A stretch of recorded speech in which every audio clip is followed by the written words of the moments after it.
There we go.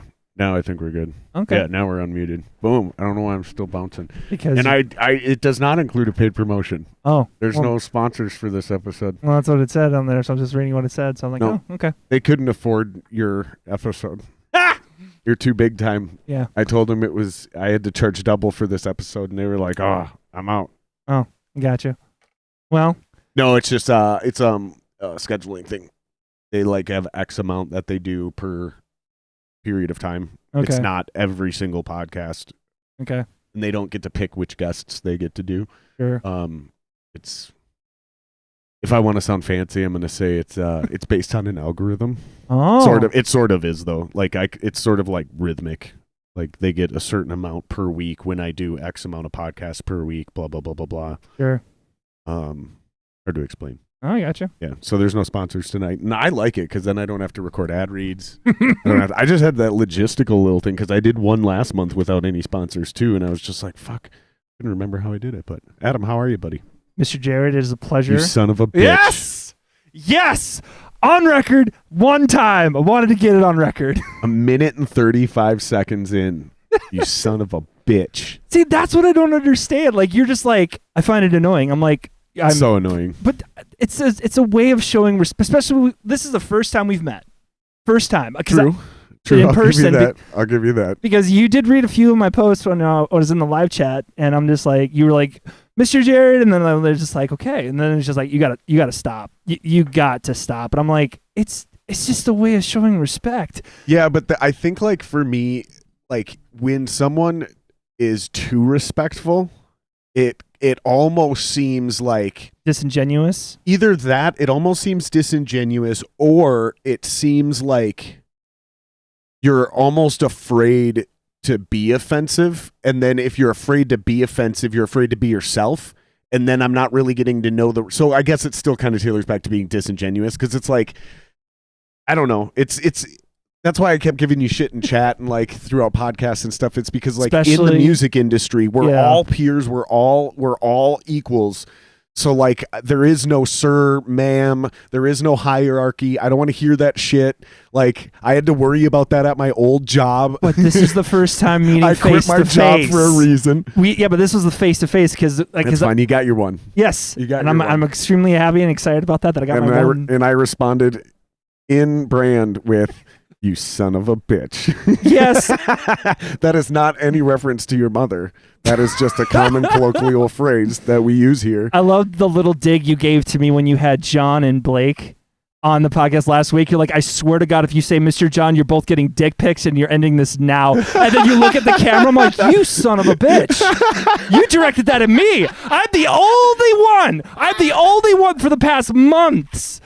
Oh, I got sodas over here. I'm really good, bud. Thank you. No, I was the only one in the past months to actually say Mr. just so I could show respect because we've never had this conversation yet. That is so funny. Now that we had this conversation, now my brain's like, okay. I turned and looked at the camera. You looked at the camera and I swear to God. I probably winked, but the cameras are too shitty. I'm like, that was for me. I know that was for me. And I literally showed that to my wife. I go, honey, can you tell me? Can you tell me that was for me? She goes, I'm not a betting girl, but if I was betting money, that was for you. And I'm like, okay. That's so funny. We're going to have some fun. Shout out to everyone in chat jumping in already. Thank you guys very much. I appreciate it. Dude, I really do. I literally went to town when I was just like, can I promote? You're just like, sure. I'm like, okay. I literally went to town. Just went on Instagram, on the Facebook. I appreciate it, dude. I really do, man. I appreciate it. That's how we build this thing. You know, we're building a little community. It's literally word of mouth. That's how it starts. Yeah. Yeah. And because I've done and granted, some people would argue probably correctly that the reason I haven't had any success with doing like the paid promotions. Yeah. So like for the Halloween one, the New Year's one, I paid the stupid like $20 through Facebook or Instagram or whatever. And I didn't really notice any significant get back from it. Sure. Many people would probably argue, and probably legitimately, that I didn't spend enough. You got to spend like $100 for it to actually kick in. Yeah. Some people would argue, no, you got to go through Google AdSense. You can't do it directly through Facebook or Instagram. I don't fucking know, dude. All I know is that if I ask people or beg people to sub, like in my real life, they'll sub, but then a few days later they unsub. Sure. If you guys refer somebody like, dude, you got to check out this podcast. Those people typically stick around. Oh. I don't know why. To answer your question, darling, Jared's voice sounds wonderful. And Jesse, dude, what a do? Jace, what up? Jace, Jesse, Jace, my guitar player. Jesse, my singer for the band. Shout out to Jesse. Dude. Make sure you guys hit sub. Oh, let's try out the new YouTube chat. Let's see if this works. Ooh. Let's see. Welcome. Nope, didn't work. What the deuce? Didn't work. I have a whole page now. See? And watch. Didn't work. Didn't work. Gives me a little exclamation point. See? Nothing ever fucking works around here. If my voice does sound better, I hope that microphone also sounds better, because I did take a bunch of time over the weekend and recalibrate some of the audio. That's what's up, Jesse. I appreciate that, man. and I might as well show we upgraded the cameras, you guys. So let's go ahead and pow. Oh my days, are you serious? There you go. I haven't heard that nickname in God knows how long. I think they look better. Sean, I haven't heard that nickname in God knows how long. What'd they say? Bay. Bay? That's my nickname. Bay? Well, my brothers originally gave me that because I was young and I was on a scooter and I didn't understand brakes, and I hit the front brakes and I smashed my face on the cement, so I lost my 2 front teeth, my 2 bottom teeth.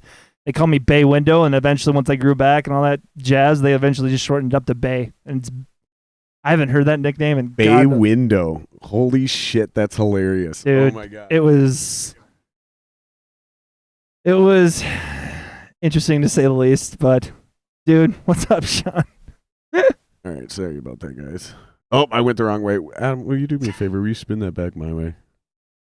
Like twist it. Yeah. There you go. A little bit more. So I'm on like the third. Keep going. There you go. Like right there. That way, if I lean in and sit, I'm still in the middle of the frame. Yeah. Okay. Because I do that a lot. Oh, now we got to get your camera focused. Son of a bitch. They're new cameras, guys. Go ahead, talk. What would you like me to talk about? Oh, snap. No, boy. Oh, there we go. Reach out towards that camera. Better? Yeah. I think so. I don't understand what the fuck's going on. Okay. We'll get there. Oh, I got you. Let's see.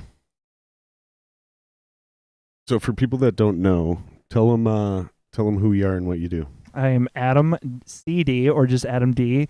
No affiliation to Killswitch Engage. He kind of gave me a little bit of flack on that, which was absolutely hysterical, because he didn't believe that my last name was D. And I'm just like, I don't understand why people have such a hard time with my name. I'm like, It's because it's so short. yeah, but Like, it's simple. I don't know that there are a lot of American 3-letter last names.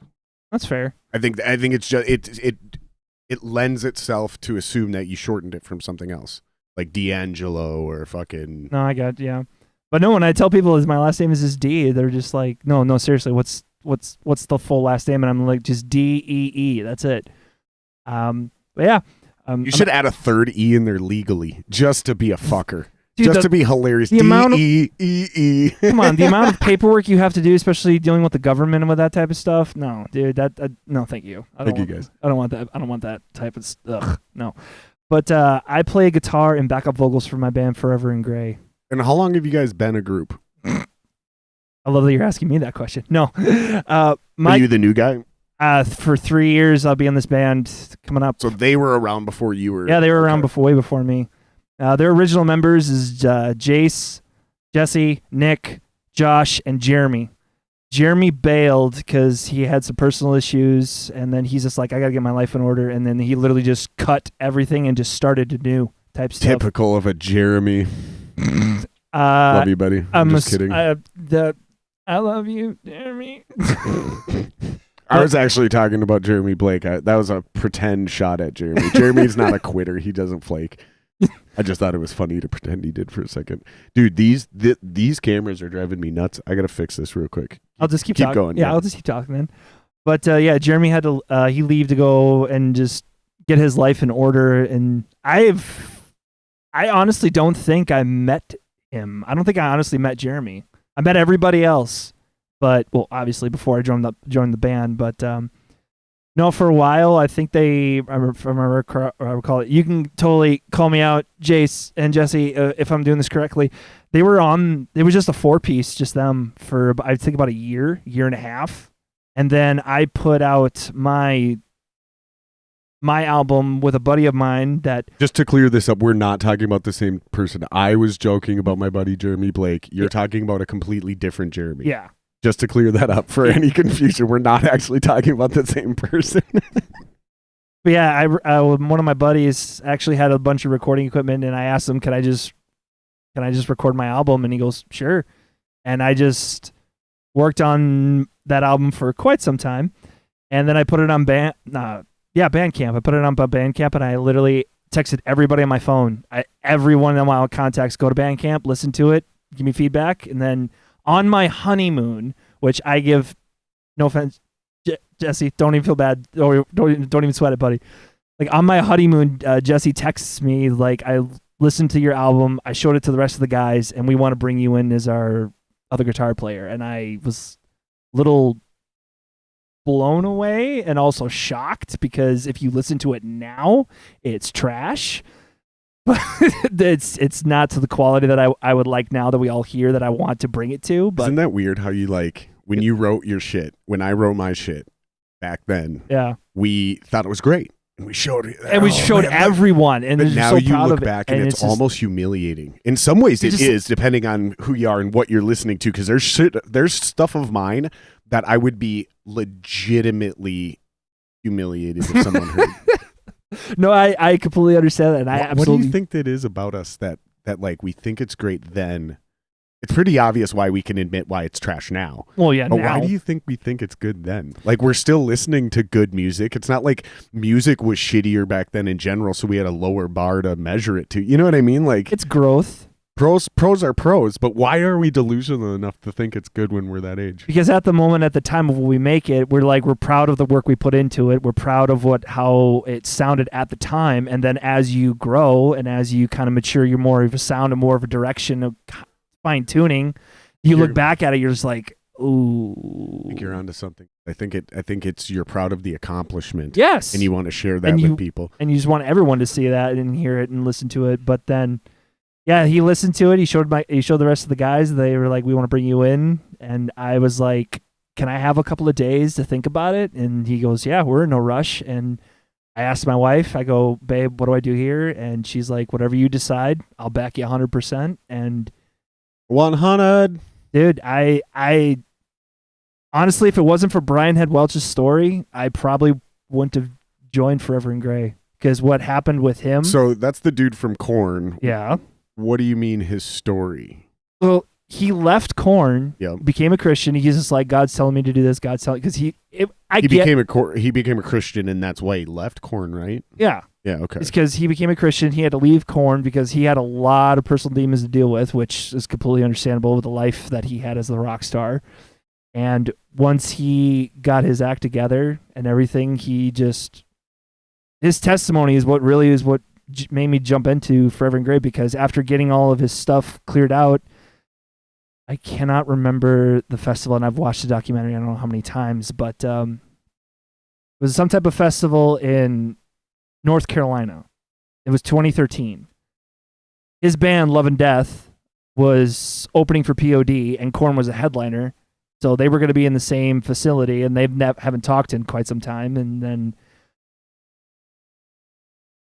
bass player Phildy kept talking to him, and then he brought over to Monkey, and they made up, and Brian was literally just telling him, like, "I'm sorry I bailed the way I bailed, left you with everything," and they hugged it out, and they're like, "Why don't you just come up and play Blind with us?" And that was kind of the start of him going back to Korn, and then his testimony of explaining, I had to leave. That was also the beginning of the end for the guy who replaced him. Dude, they didn't really have one. Like, I mean, they had like certain people here and there in the background, but they'd never really replaced Brian. You know what I mean, though? Yeah. Like whoever had that job, it was like a dream gig. He's like, "Yeah, I'm touring with Korn," and then that show happened. He's like, "Oh fuck, I'm gonna be unemployed tomorrow." I'm sure the guy did not mind at all finding a new band and starting his own stuff, because that guy now he can put that on his resume. That's brutal though. If you think about that shit, man, that'll fucking ruin your life. You think you finally made it? You fucking quit your job. You sold your house. You're like, I'm on tour with Korn. The next day, dude comes back. Crap. You're like, fuck. Crap. That reminds me of that psychologist that like put his house up for sale when he was doing the documentary with Metallica, just some kind of monster documentary. He's like, yeah, I put my house up for sale. I'm ready to go on tour with you guys. And they're like, yeah, you're not going to be working with us anymore. But yeah, once he came back to Korn, and then he explained, like, dude, like, these are my people. I got to show up for the people, the fans. They're just, and then if they ever wanted prayer, they can't ask for it. And after hearing that, and just, if it wasn't hearing for that testimony, I don't think I would have joined, because I was doing my own thing and just trying to figure out my own stuff. But then I was like, I haven't been in a band for like, so you're alluding to 8 years. I don't want to assume anything, but I feel like you're alluding to there was some sort of battle you were fighting with the balance between being spiritual or Christian or something and being in the music industry. Is that right? No. Because what? So how did his testimony, specifically his story and journey, help you get into this band? Because if it wasn't for him taking a leap of faith and going back to Korn and just explaining why he went back to Korn, that's what I was just like, okay. Because all my guys are great guys. Like, they're not. You know, how do I say this? Because I asked them when we were in my house when I lived in Aiken, I was just like, do you guys have a problem if I talk about Jesus sometimes? Because I don't want to be that Bible thumper. That was always the biggest thing for me, because I'm not a fan of that, where they shove it down your throat and constantly you're like, no, I'm good. Yeah, but no, they constantly just read off scripture, mostly from Leviticus, and I just want to smack them upside the head. And then I'm just especially when they quote parts. That's my favorite one, is when they quote, like, they'll quote something from Leviticus, but they'll stop halfway through. They're just cherry picking. And I'm like, finish that part, motherfucker. Yeah. Like, don't do that. Yeah, that one pisses me off a lot too, dude. I feel you on that one, man. They're just cherry picking, but because I was still trying to figure my own stuff out, just personally, I'm like, did you know in Leviticus, not to cut you off, but I wanted to add to what you just said. So they quote Leviticus a lot. Yep. In Leviticus, there's a part, and it's like right after the 10 Commandments. Yep. It's right after that. It's actually a sin to like force, compel, convert people to your religion. Like, to force your religious beliefs on them is actually one of those sins as well. Yeah. And so they're literally doing it. They're sinning as they are shoving their holier than thou bullshit down your throat. They think it's justified because they're trying to save your soul, and I'm just trying to explain to them, I'm like, you do not have the power nor the authority to save my soul. So me and Jesus are good. But you're a Christian? Yeah. And that was probably the one thing, because I don't want my guys to feel like they have to walk on eggshells. Like, they have to, like, just because some of them don't believe. Gotcha. Okay. I think I see what you're saying. So the battle wasn't necessarily with you being a Christian and being in the music industry. It was making sure that you could feel comfortable being in a band with guys who don't necessarily think like you. Yeah. And they're not going to give you shit. And they also know that you're not going to be basically preaching and ministering to them. Yeah. If they have questions, they could totally ask. Like, I've made that very clear. Like, I always have an open door. Always, if you want to know anything, if you want to talk, my door's always open. My phone, I'm just a phone call away. But I don't want to be that Bible thumper, because I was born in the church. Like, my entire family. I'm not trying to knock. No, that's not why I'm chuckling. I'm chuckling because I remember I'm the same way, and I just remember being in a band, and I just remember being super fucking drunk one night, and some dude was complaining about his life, and I was just like, boy, you need Jesus. Like, that's all I said. And he just looked at me like, what? And I was like, you need Jesus in your life, bro. Like, for real. And just walked out of the room. That, like, and I said it because I was super drunk. That's about all the energy I had, too. I said it with that exact, boy, you need Jesus. What? I was like, bro, you need Jesus in your life. And just left. Like, that's all I said. No, because you're right, dude. Those people annoy me as a Christian, because they'll tell me I'm not living Christian enough, you know? And if I'm annoyed by it, then somebody who doesn't believe is also going to be super annoyed by it. So I respect that, dude. That's really cool.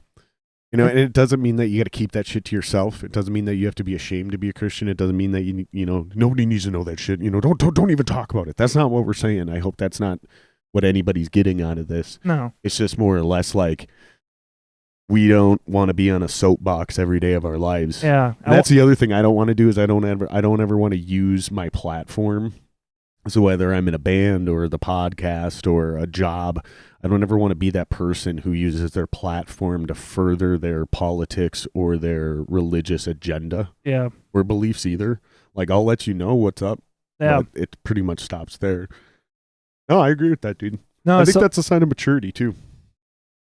I don't think I there's have a an lot of old people soul. our age. I don't think there's a lot of people our age or in our age range. Yeah, you're 'cause like I'm 2 quite a years big- older than me, just for the Really? just for the record. You act like you're fucking 22. I'm just kidding. Dude, I do not have the energy to act like I'm 22. Like, for real. Like, yeah, being born in the church, not saying because So you did grow up in it? yeah.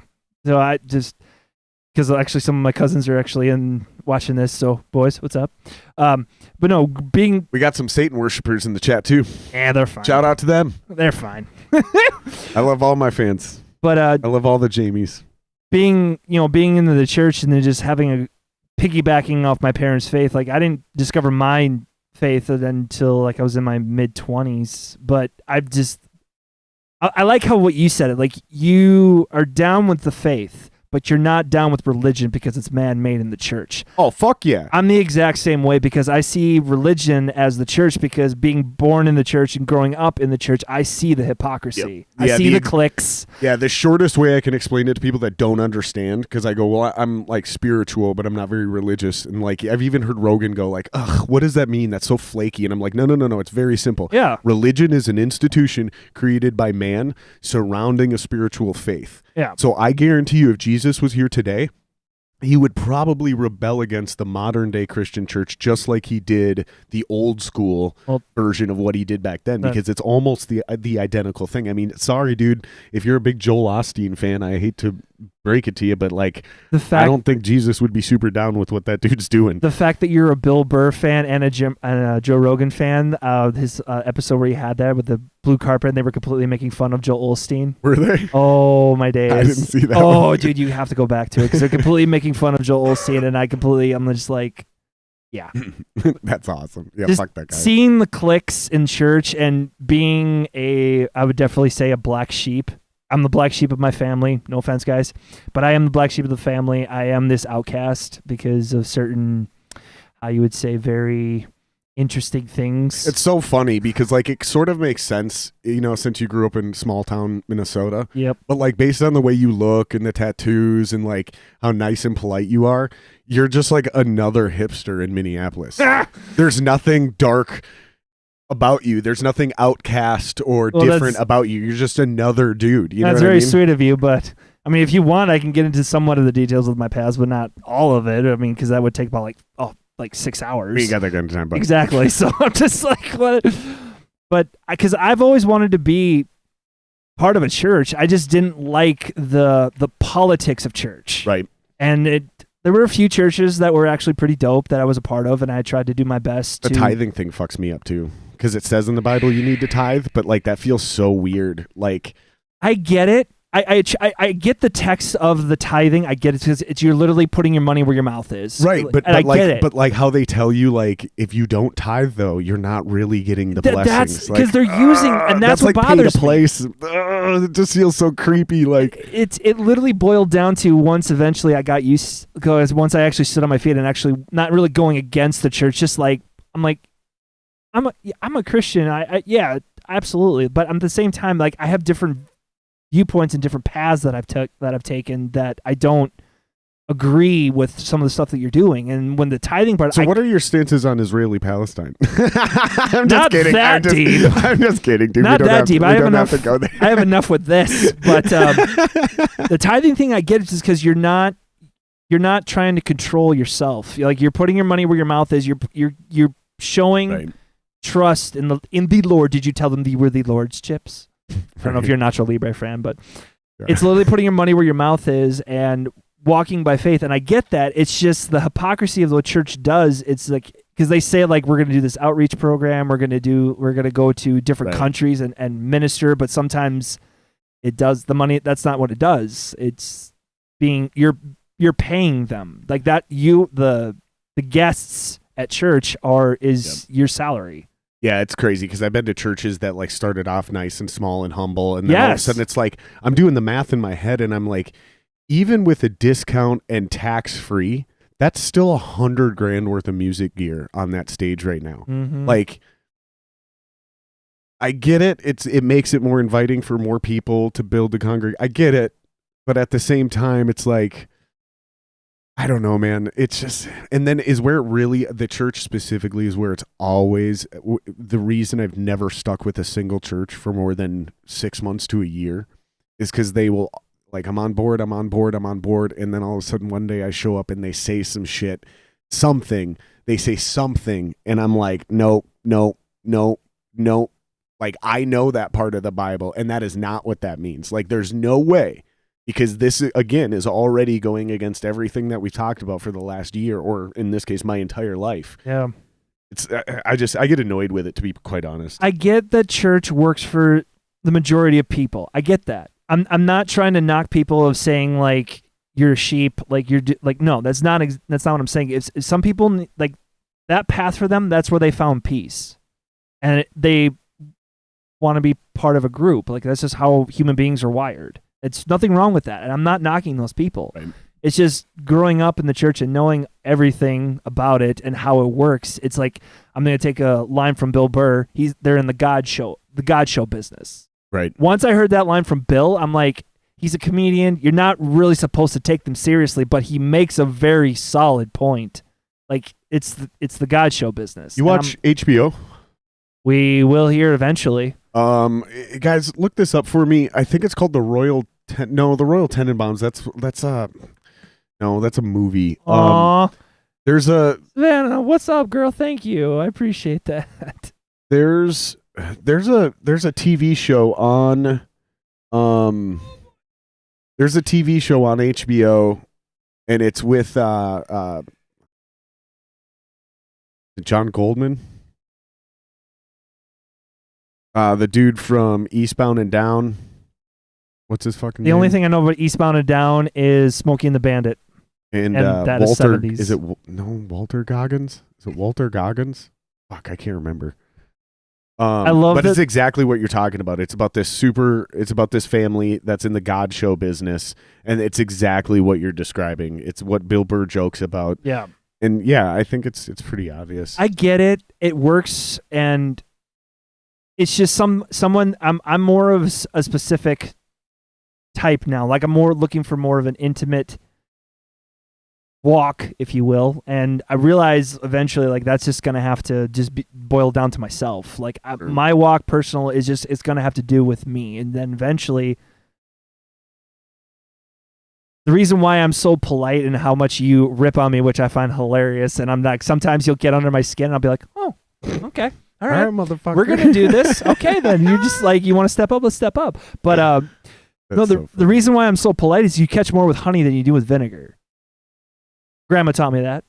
And someday or sometime, like, some people will ask me, like, how did you find your peace? And I'd be like, this is where the trouble gets in, because I'm like, well, the reason how I found my peace was through Jesus. And they're like, I'm like, yeah, that. Right. Some Christians ruined a lot of people, good people. And I know my best phrase in saying is, you can't change the world. Don't change the world. You can't. It's already gone. It's fallen. It's done. You can't do anything about it. The only thing you can do is just help people. Right. That's why I try to do my best to be polite, to be respectful, to say the Mr., just not the last name, because I learned that is one, and I won't do that. But is to show respect, and then eventually just to befriend a person, and then if they have any more questions, eventually lead to, like, this is how I found it. And, like, I try to tell people, like, how you found peace, that's all you. Like, I don't believe any Christian should have the right or... Oh, yes, Righteous Gemstones. That's exactly what it's called. Thank you. Thank you, Danielle. That's exactly the TV show I'm Dude, talking you about. want research? It's great, by the way. It's absolutely phenomenal. You want research? She's your gal. She will like that. She's when I have as long as it's not the election results, which I was right, by the way. That number you gave in chat that night, it is correct. Yeah, but it was the total votes. Yeah. Yeah, it was like approximately 80 million for each person, which was still a record high, but that's still only 160 million people. It's still half the country. If you think about that, it means only 25% of the country on average votes for the winner. That was that whole point to that rant that night, by the way. But the reason I don't think any Christian should have the right or the authority to say what you're doing with your life is wrong. Because if you found peace, if you found happiness, and you're truly at peace and not trying to cause war or try to stir shit, that you have no right to say to a person like you need to change your ways because you're not going to heaven. It's just like you don't know their path, you don't know their walk. Right. Yeah, exactly. And we've all got fucking demons. I'm so sick of hearing that shit. And like you see it now. I see it now from virtue signaling people who don't even pretend to be Christian. They just act like they're literally perfect, and like the way they condemn people online, it's just disgusting. It seriously Jared, cringes me out. I'll pray for you. Oh God. Yes, he knows it. That's my favorite line. And I'm not even talking about Christians right now. Is what I'm talking about is like I gotta do this. I have to. So they're talking about like, lifting the mask mandate. Would you go eat at a restaurant that doesn't require masks? And I'm like, yeah, because you can't fucking eat with a mask on anyways, you morons. So if you're going to go to a restaurant, you're taking the mask off. So if I'm not required to wear a mask, I'm at no greater risk than I was before because I'm still allowed to wear the mask to my table. Yeah. And people literally online are like, great way to signify America's arrogance. You don't even care about the health of your fellow people. And it's like, what? Like, stop. You're not better than me. You're not smarter than me. Like, just stop. You're not going to fucking you're not the person. You're not this. Facebook isn't the place. You're not going to suddenly enlighten me and open my eyes to the errors of my ways and on my views of masks or God or whatever. It's just I got you.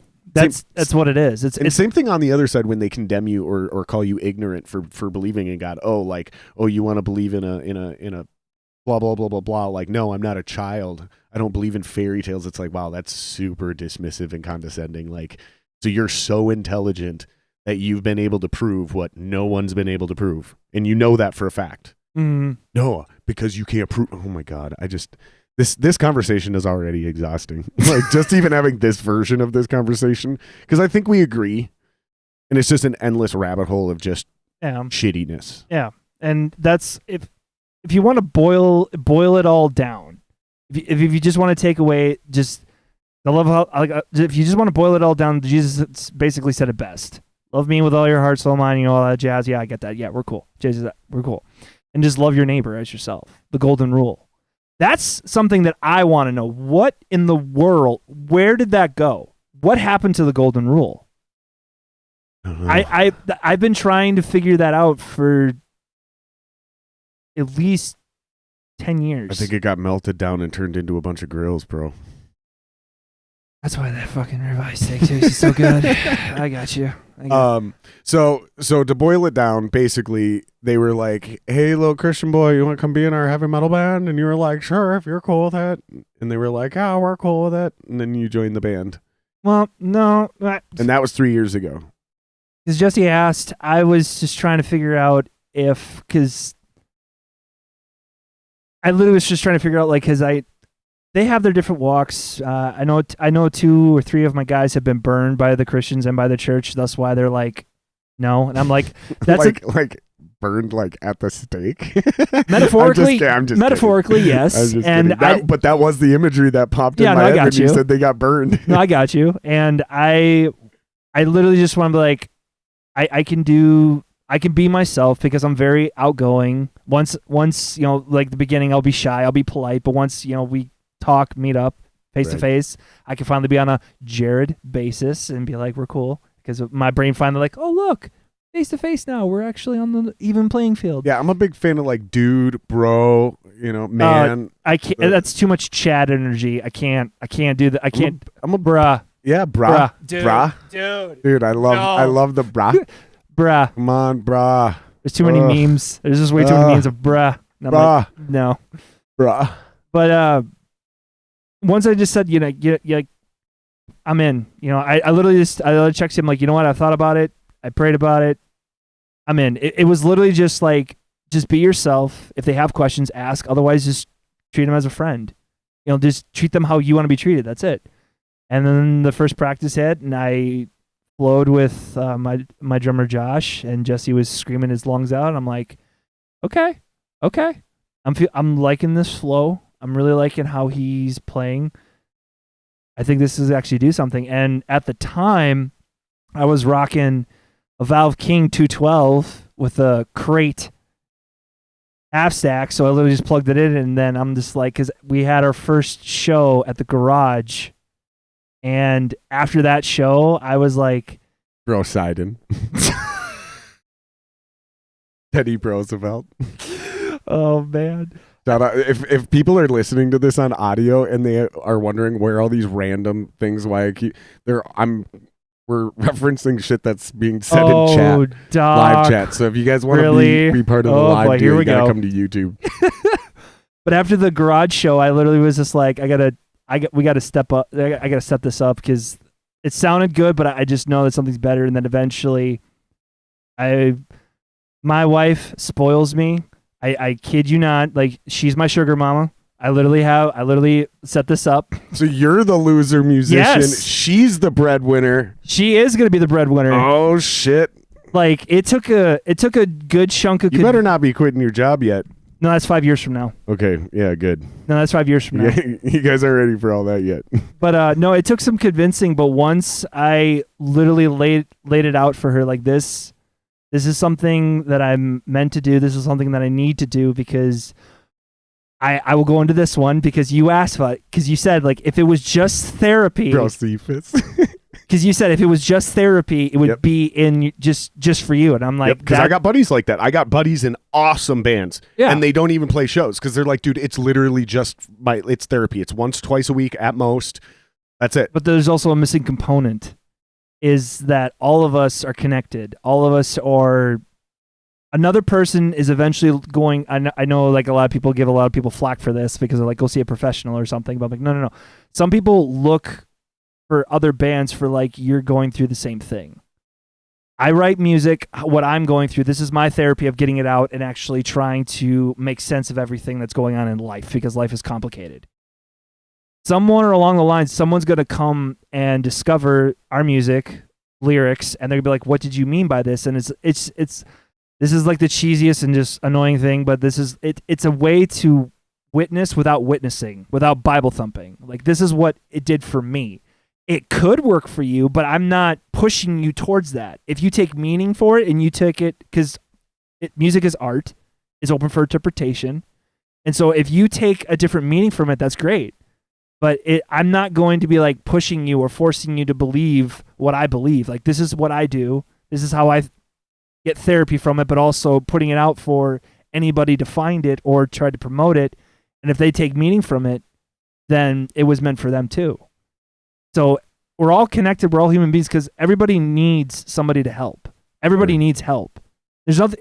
Asking for help is very, very, very, very difficult. I am very much guilty of that. I have a very hard time asking for help because I'm like, if it falls on me, I can do it. I'm not going to ask for help. I'm going to accomplish this and get it done. Sure. So it relieves less stress because my band guys can definitely vouch for this. Like, I do so much for my guys, so it relieves less stress onto them because they already have hectic lives as well. So if they don't have to worry about a promotion or promoting or setting something up to get our name out there or how the music video is going to look, like, I already have everything set up. I take your guys' input. How do you want this to look? How do you want your ideas to come about? They'll tell me about it, and then I artistically put it out. So it relieves the stress of them so they can be more open, more free, and then it's the same thing with music. If my guitar player Jace will write something, he's like, I just have this riff and this riff. I'm like, I can put this together and put this breakdown here, and it sounds like this. And he's like, I love it. I'm trying to create an atmosphere with my guys, so whatever ideas they have, I can push that forward to have their ideas come about. Because so what's the end goal with this? What's the where do you want this to go? The project, your role the in reason project? why you get into music, there's only 3, which I'm like, I mean, it definitely boils down to one of those 3 if you pursue being an actual musician. And most of that is not to like get people in a gotcha moment. It's most of it is we need to start admitting to ourselves that we're needy, attention-seeking whores. And without the validation of other people telling us how great we are, we become insane and unhappy and drug addicts, and sometimes even still. It's not to like, fucking make people feel bad. It's just like, let's be honest with our motivations and why we're doing it. Because same thing, if it's for money, that doesn't mean you need to make $1 million. Is what that really means to like people like me. Is I'd rather make 30 or 40 grand making music than 100 grand working for some asshole in an office. So let's just be honest as to what our motivations are, so we can actually go out and achieve those fucking goals instead of sitting here pretending it's all about the music. Okay, well, that's why you're bitter and unhappy, because you're not even honest with yourself. It's not just all about the music, or you'd still be at home hanging out with your bros. Yeah. Brah.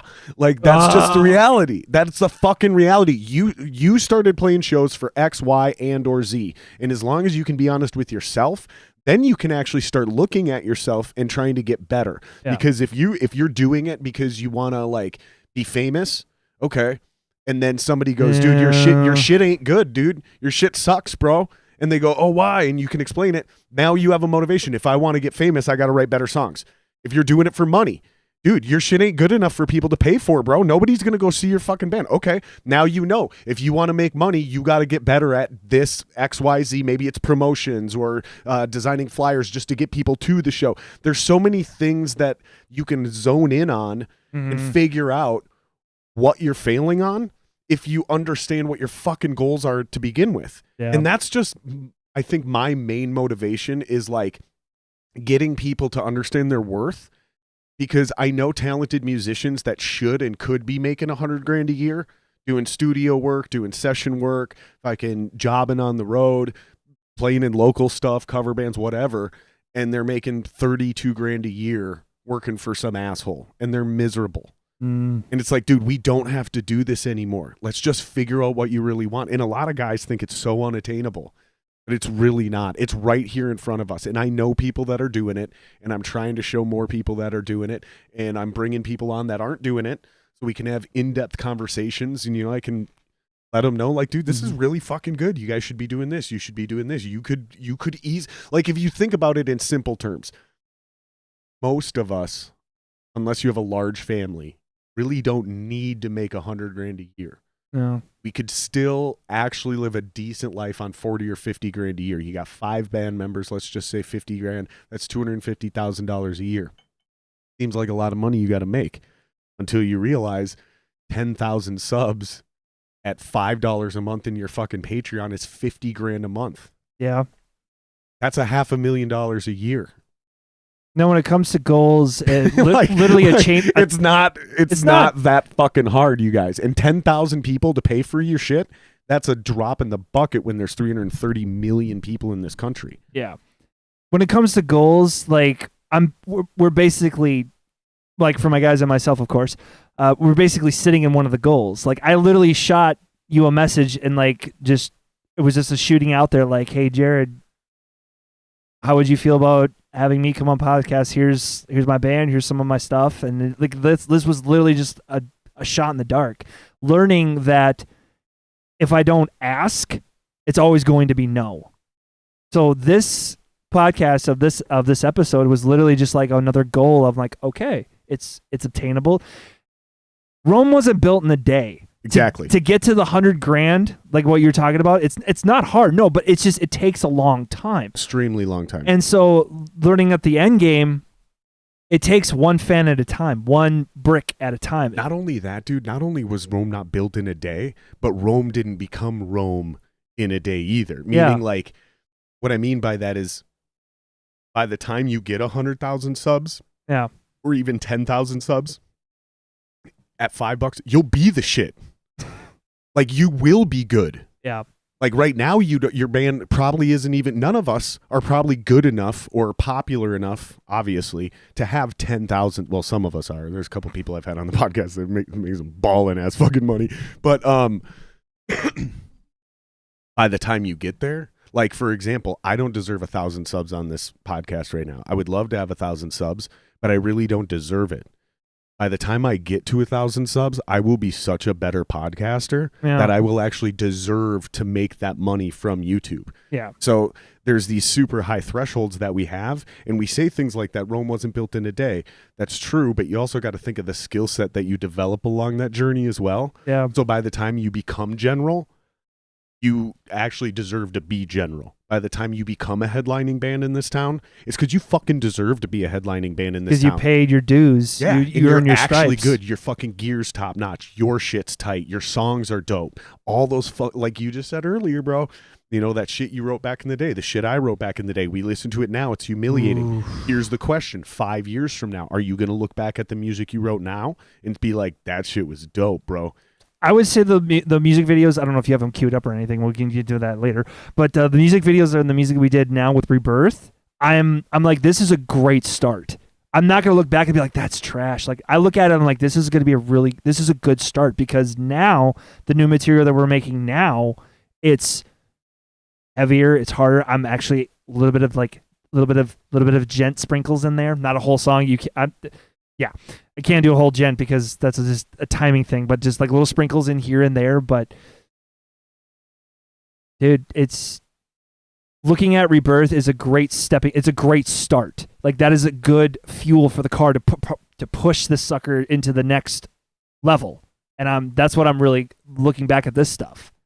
I always wonder about that, because every project I've been in and every band I'm a fan of, like, you listen to the first album they did, and by the time they got good, they're not even the same band anymore.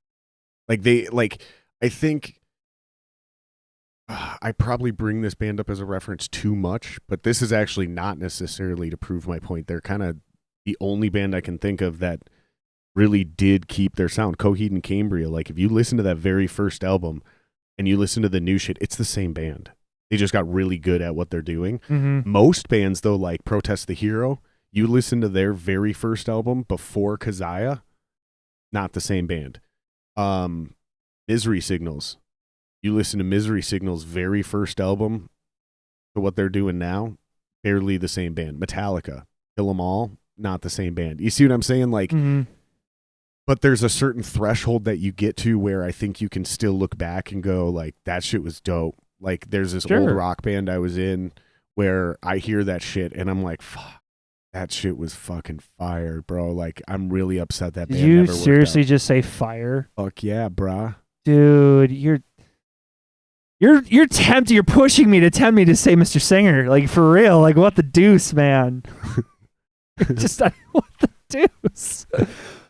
But no, I get what you're saying in the maturity, but because I came in right at the end of Whence the Gun'em. They already had their first album on Bandcamp, and then their album on my band Forever and Gray's first album on Bandcamp, that was with Jeremy. Whence the Gun'em was with That's a great idea. Just Jace. Gent Sprinkles needs to be a t-shirt stylized like a cereal. That's brilliant. That's a great idea. Like, I was literally, thinking you could donut. You could do it a couple different ways. You could do it a couple different ways. You could actually have like a box of cereal called Gent Sprinkles, and like the marshmallows are like little guitars or something stupid like that. Or you could do where the entire pattern of the t-shirt in the background is like a giant bowl of cereal. We want math rock. The only math rock band that I know I want fucking tacos if you're dropping emojis into the fucking chat, yo. Dude, I just had tacos last night. Tacos are fire, brah. Oh, my days. Killing me. I love how mad I'm making you about saying brah. No, math rock, the only band that I know of is Mars Volta. Like, that's the only one, because all my stuff that I listen to is new metalcore, parts of new metal. This is I'm so happy my brain actually. I understand, because we have different tastes and styles of music, which is perfectly fine. This is perfectly fine. When I said Chevelle, and you're like, ugh, I'm like, excuse me. I hate Chevelle. That Why? So You there's cannot look me in the the same eye reason- and tell me that Wonder What's Next. Chevelle sucks. That song sucks. Dead in your eyes, bro. Okay, first of all, Wonder What's Next Bruh. is the album. That album It is sucks. a- That whole band sucks. Everything they ever did sucks. Why? I just don't like it. I think it's terrible. I think it's weak. I think it's softly written. It's like here's what it is. Chevelle is like they're like assembly line songs. Like, okay, here's a formula. So like I can give you a certain chord progression. I could tell you how to write a hit song, and I could literally give you the chord progressions, tell you how many so play this chord, then play this chord, then go back to that chord. So it's like an A B A riff. Okay, now and that's this chord progression. You're not the chords aren't A B A. The sections are, right? Mhm. There's your 4-bar riff. Then we can do that for the chorus and then the interlude. And then we can even pick similar things in the vocal lines, and we can even go into certain genres and literally figure out what's working at that time, and we can assembly line hit songs and popular albums, and there's entire bands that did that. Chevelle's one of those bands. Oh, that's sad that you think that way. Really? No, I get Right. no. It's all good. Like if There's nothing like it's not your it's cheesy. It's like Linkin Park. Cheesy. It's cheesy fucking music. Like damn. it's really cool when you're new. Like I got caught up in it too, man. There's a bunch of those bands when I was a teenager. I got caught up in it too, but then like after a while you realize there's like a certain artistic genuine approach that certain people have, and it's not about whether the music's popular or even on the fucking radio. There's bands out there that have never sold 10,000 records of anything, and they're amazing, and they write breathtaking songs, and no one will ever fucking know. And then you have bands like Chevelle who are on the radio, and they're popular, and they made a bunch of fucking money, and they probably didn't write a single song themselves.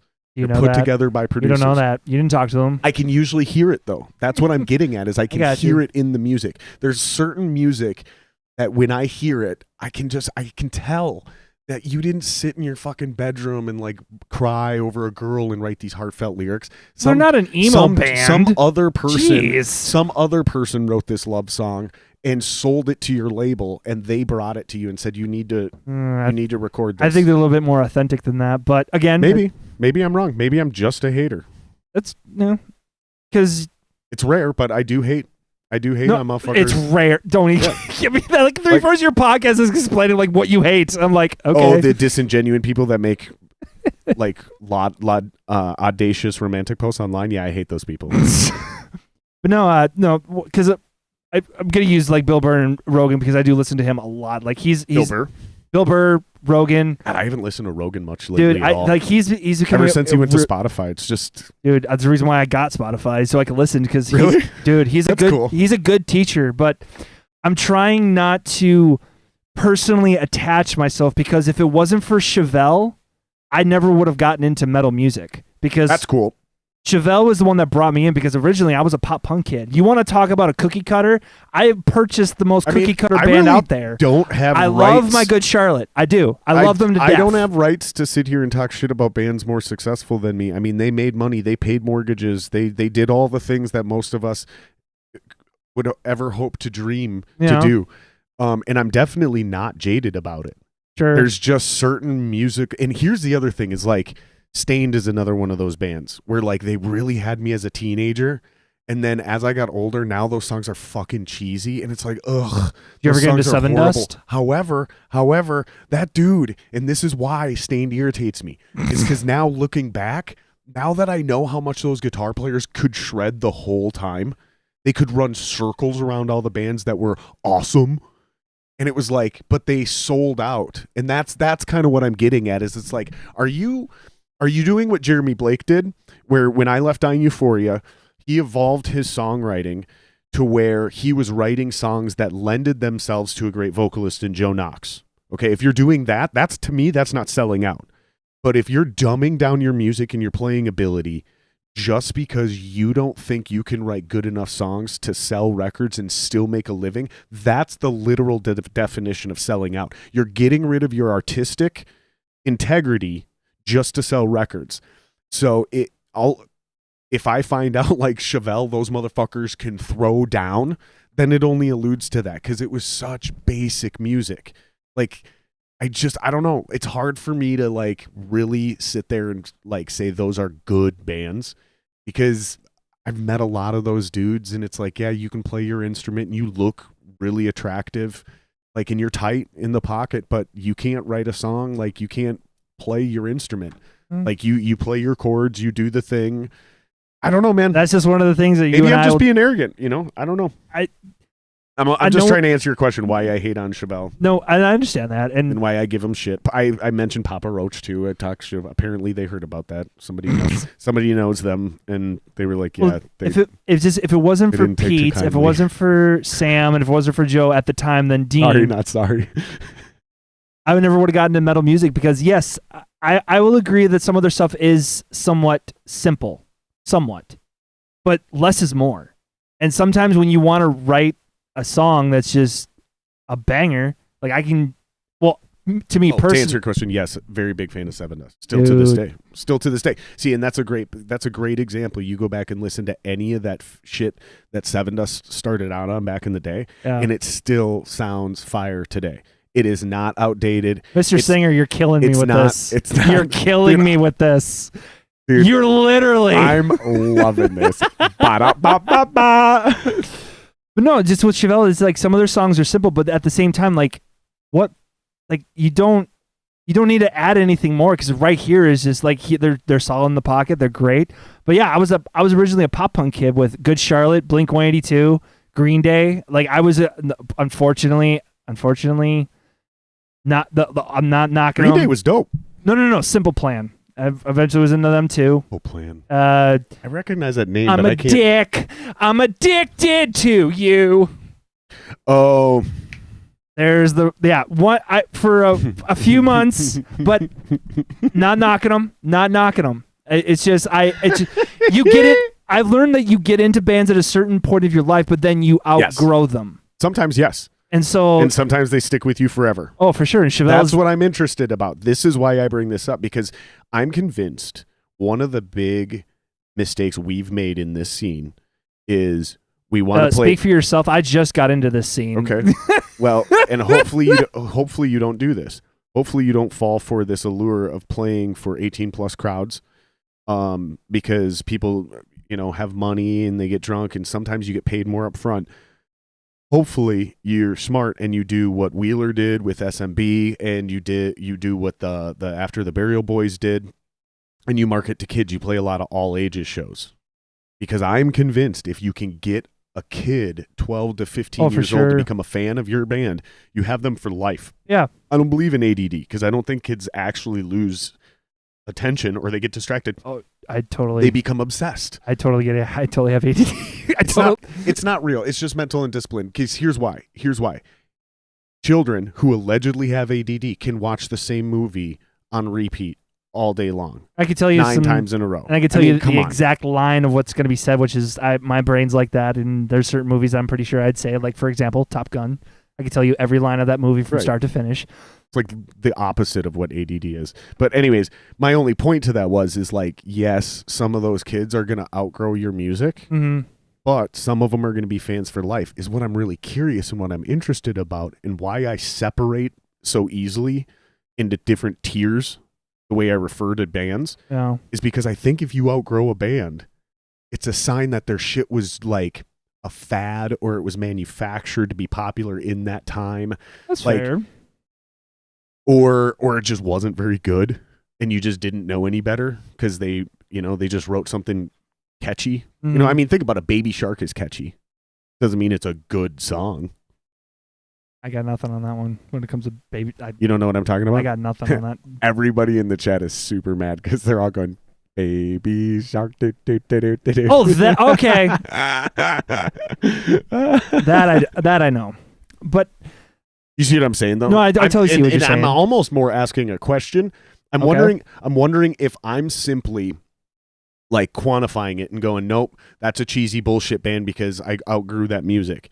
Is that what I'm accidentally identifying as like bands that you attach to, and you're like Michael Jackson, Metallica, Elton John, music that is timeless. Doesn't matter if it was recorded in the 80s. It doesn't matter if it was recorded last month. I listen to it and I'm still a fan. like that sound, that style, the way they write music. There's something at that next level, and that's the shit I respect. Like, because it's really easy to just like write a shitty song. No, that's fair. It's really easy to write a shitty song. It's also really easy to write a catchy hit song that isn't actually very good. No, I got you. You just had the right money behind you at the right time. And yeah, I don't know. I want to talk to more people that have actually done that, because like the ones I have hate themselves. Seriously, and I'm not trying to be funny. They hate themselves because they're like, yeah, I had no artistic integrity. Like, I never got to write a good song because I was literally just told what to write by my record label, and it's depressing. And they're like, they can't even do it anymore. Or they're in cover bands. I have a hard time with that word sellout and like selling out your musical integrity, because I like back in the day I totally would be like, yeah, they absolutely sold out. Like they're just, pardon my French, but they're bitches. They just basically Who's bitches? They're just like, they just wanted the money. Who's bitches? No, like how you said, like sellouts. Oh yeah. Yeah, they just wanted money. But then growing up, it's just like getting older, wiser, and actually being like, okay, let's take a step back. For some people, like people would consider sellout bands. For a different person, like that band is like, I love them. Like I had an old coworker who is obsessed, and I mean obsessed, with Linkin Park. I like them. I don't have a problem with them. I like Meteora. I still listen to that album. And I'm like, some of this stuff's still pretty solid. I remember when I said Linkin Park was trash to this dude back in the day. What's the dude? What was the dude who did the rapping? What was his name? Not Chester. I know what you're talking about. Let's call him Larry. Let's call him Larry, because that's how little respect I have for him. I'm literally looking for the wife when she's going to be like, it's his name. So I go, that band sucks. And dude goes, Larry is one of the most intelligent people on the planet. And I go, what does that have to do with songwriting? Like, just because you're smart doesn't mean you're good. Like, what the fuck? That was your response. Not you. This was like 10, 15 years ago too. This was a long time ago. But I just busted off laughing. Like, seriously, I say that band sucks, and your response is, the dude who does all the rapping is one of the most intelligent people on the planet. Like, okay. Doesn't mean his music is good. For some people, it's just that shit was so cheesy. That Linkin Park shit was that's their cheesy. band. And then I'm like, because Greg, Ritual Madness Podcast, what up? Shout out to Greg. Make sure you guys subscribe to Ritual Madness Podcast, by the way. When we were on his podcast, he actually gave me a good chunk of nuggets to think upon and actually grow, and that's really dope. But like, just because it's not appealing to me, it could be appealing to somebody else, and that really knocked me back, because I'm like, oh, I've been a prick, constantly being the opposite of a Bible thumper. Instead of being religion and all that type of shit, I've been like, this is how I see bands, and I'm shoving this down your throat and being like, these bands suck. You know what's funny is like, but I'm like, I experienced that. I can't say that. I just came out of that a few years ago, where I'll be listening to music and I'll hear something and I'll be like, I don't like this, but let me share it with this person, because I think this person might actually like this. Like, I still want to share music with them and like get them shit that they'll like. Yeah. But I at least knew, like, this is still good. Like, these guys are really good. It's just I'm not into it, but I know somebody who might be. Let me send this their way. And so when I heard that, it literally, like, I really had to rethink everything of how I see bands. And when that word sellout, yeah, we could say, like, yeah, you sold out and everything, and I sit on our pedestal of integrity, of music integrity, but they're like, bitch, I'm paying my house with this. You think I give a fuck? Right, and they might go, here's the deal. I'm doing this because I love music. That's why I left my house, right? That's why I'm not swinging a hammer. I'm swinging this drumstick. And here's the deal. I'm doing it for money, and I'm being paid $100,000 a year to go tour. So even if I don't love the songs I'm playing, I'm still living the dream. So going back to what we talked about earlier, they knew what they were doing. And so those people are probably very satisfied with themselves, because not everybody is a songwriter either. No. Like, that's another thing we got to respect here. There's a lot of prolific level musicians that don't write songs. My old drummer, Pat, is one of them. Like, he used to kind of hate when you try to write parts for him, And I never tried to write parts. I would just be like, dude, like halftime this spot. Let's, Sure. let's, No, I got you. I see what you're like saying. that kind of shit. And he was very receptive to that. But now I just had him on the podcast. He's completely flipped. Now he's like, dude, episode, you write yeah. all the parts. You write the parts and just tell me what to play, and I'll just like do some little shit here and there, because it makes his job easier. He's the one with the 2 hi-hats. Yeah. My buddy Gensler is actually a pretty decent songwriter, but he's like, that's not my strong suit. Like I don't even identify as a songwriter. Like, I'm a fucking drummer, man. You write the songs. Mm-hmm. So not everybody even subscribes to my definition of a sellout, because not everybody's a fucking songwriter. They don't have artistic integrity. They literally just want to be in a band, man. Yeah. They're like, you write the fucking songs, dude. I'll just play kick-ass drums. Yeah. And I got respect for those people too, because they're honest with themselves, and that's what they're trying to do, and they are making a living. And that's hard to do, and it's rare, man. Complete rabbit trail, but to come back to goals of what definitely would say it's all about the music, man. But I can't really say, like, Jesse can probably bust this out for him. But I asked Jason, I'm like, how much money do you want to make with this band? And he said, well, it's $60,000. And I'm like, okay. That was just for himself. And I'm like, okay. To say that money is not a factor, that's like, okay, come on. We're not teenagers. We're not in our 20s. Let's just be real. Yeah. Playing the music, yes, is probably the main core of it, but I do want to be financially stable with performing music.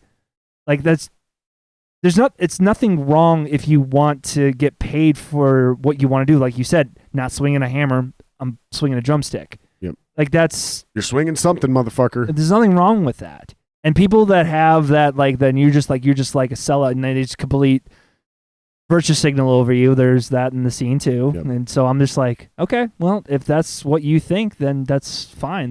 There's nothing that I can do to change your mind. I'm not trying to change your mind. Mm-hmm. So I'm just trying to be a nice person to you. So if that's how you feel, cool.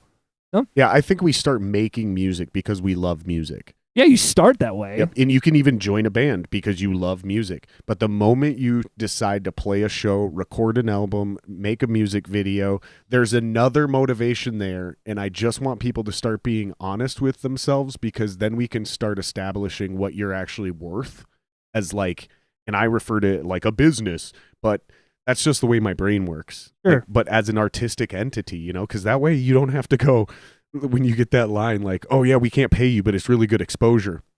You actually know what your worth is, and you can actually do some quick math. Like, in order for you to quantify that as great exposure for me, I need to have X amount of people there so I can sell X amount of merch, so I can still do my shit on the end. So even though you're not paying me, yes, this exposure is worth it for me in the end. Yeah. Way easier to do when you admit there's money involved. Way harder to do if you pretend money's not a thing. That all, it's just, I don't know. I just feel like that it muddies the water, and it also makes you seem like you're willing to just be a local band sometimes. Like, if your band's not that good to begin with, and you're struggling and you're trying really hard, but you guys aren't really there yet. And then you go, it's because it's all about the music. Like, immediately a lot of people are just like, oh, they're just like they're just, I don't know, man. No, that's that caricature. No, I got you. To say we want to be a local band, I know this is where you have to start. You have to start at your hometown. You have to build that up to type stuff. There's other opportunities eventually, but learning more and more about music and the music business and the scenes and all around different states, this is the most relational driven business. It's all about who you know and how you can network and make connections. Man, Finn McKenty is seriously teaching me a lot. Holy balls. I love it. But learning more and more, like, you got to start somewhere. This is where you start. Use the scenes in your own state, your own hometown, to start building that fan base, and then just do your best to write the best music possible.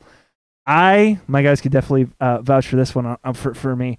I am, how you would say, I know, I love it. The lights flicker and everything. I am a bit of I am a perfectionist. If something doesn't sound right, like, I will play the song until I can play it backwards. Like, I have to have it drilled in my head. I have to know where each part is. I'm like, okay, this measure goes into this measure goes into the chorus, this measure, okay, then, like, I know how to, so I can map it out. my guys definitely will give me a little bit of shit. They tell like, dude, you got to relax. And I'm like, I get that. I understand that I need to chill from time to time. And, I'm working on it, and I've definitely made some strides of chilling out. But just, you give me something that we can push this car forward, dude. I'm going to go balls to the wall as best I can with it and push it as far as I could possibly push it. And eventually it'll lead to a podcast. Not only this, Ritual Menace, that podcast will lead to other things. And then I'm just the one thing. It'll definitely open doors. Yes. But you got to be good enough to take advantage of those opportunities when they come up. And I can honestly be real with you. And if you disagree, well, I'm just like, well, then you're just a dick right now. No, I'm just kidding. I honestly will put my music gear on this, and I have a lot of music gear. I honestly believe the material that we have is solid enough to run with an After the Burial or You're high. You're so Den high, of Thieves. Dude. I do. I believe that. No, dude. You're not on that level yet, bro. And it doesn't make me feel good to say this. Like, shut up. No, I'm serious. Like, for I'm being real. genuine right now, dude. No, you need to hear this. I said run with. No. Not saying No. co-headline. No, you can't Opening? You can't Maybe. run. No. No, you got a lot more work to do, bud. Absolutely. To even say you could run with those guys. No, dude. You guys are not even, no. And I don't feel good saying this. Like, I feel like an asshole right now. I do. You can laugh. I don't feel, but you need to hear this. Like, you're not at that. You're not even close to that level yet. Like, there's tiers to this thing, and you guys are like definitely on the like younger, raw here. You guys have potential, but you got to put in the work. You haven't put in the work yet. You're literally telling me stuff that Those guys have 10 to 15 years I of know. playing live in front of thousands of people. I know. And you just said you think your music is good enough to run with them. It's mathematically not possible. Open with. Co-headline, we're not there. I agree with what you're saying. Like, we have a lot more work to do to get to that point. I think you're going to be surprised. I think when shows come back, I think you're going to be surprised, bud. It's a way steeper hill than you think. Yes, this is what I know, but at the same time, I like a challenge. Good. I'm not trying to discourage you right now. No, you're just trying to piss me off, and my heart rate's just like really raising. What I want to do is I don't want you to have false expectations and go, why aren't we opening for these bands? We're good enough. Because you're not yet. You're not yet, dude. If I was putting that bill together and you go, can we open? I go, no, you're not ready for that. Like, you need to go play with these other bands, like my band. Like, you'd need to open for my band. That's what I'm getting at. Like, you're not ready to open for those bands. But you've never seen us play live. I know enough. I have enough experience. You're not quite ready yet. You're ready to play shows.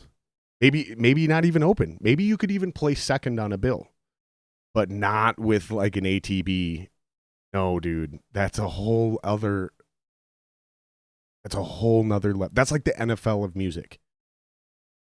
You guys are literally like All-American high school players. Like, you guys are good. I would but say you haven't even gotten to the college ranks yet, let alone Big Ten football, let alone the NFL. And you're talking about you think you could run with ATB? No, bro. I'm sorry, man. I have to be the guy to tell you that. You're not there yet. You got a lot of work to do. You got a lot of dues to pay. That I understand. A lot of shows to play. That I understand. I don't want my guys to get discouraged. Put in the work. You could get there. Yeah. But completely How many shows have you played live in your entire life? Oh, God. That is a question I don't even know how to answer because I don't know. I don't even know. Okay, how many shows have you played in the last 3 years? 4 or 5 years? How many shows a year do you play? How many shows a month do you play? There's a way you can quantify this. Again, that one when it comes to me and my guys. How many times have you played live with this band?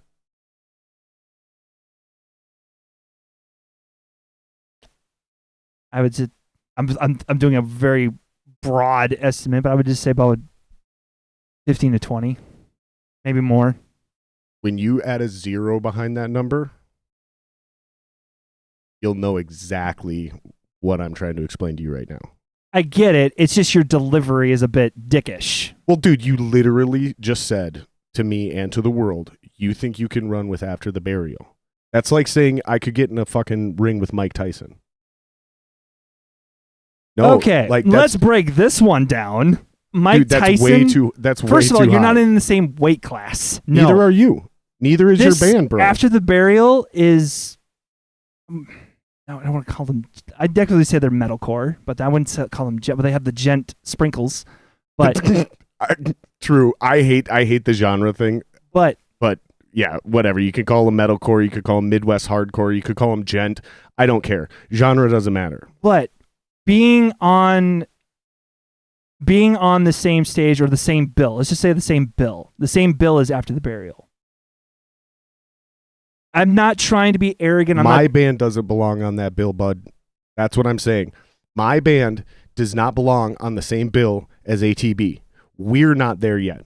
If I can be honest enough with myself and tell you that my band does not belong on the same bill as ATB, I'm telling you. But you're in a different genre.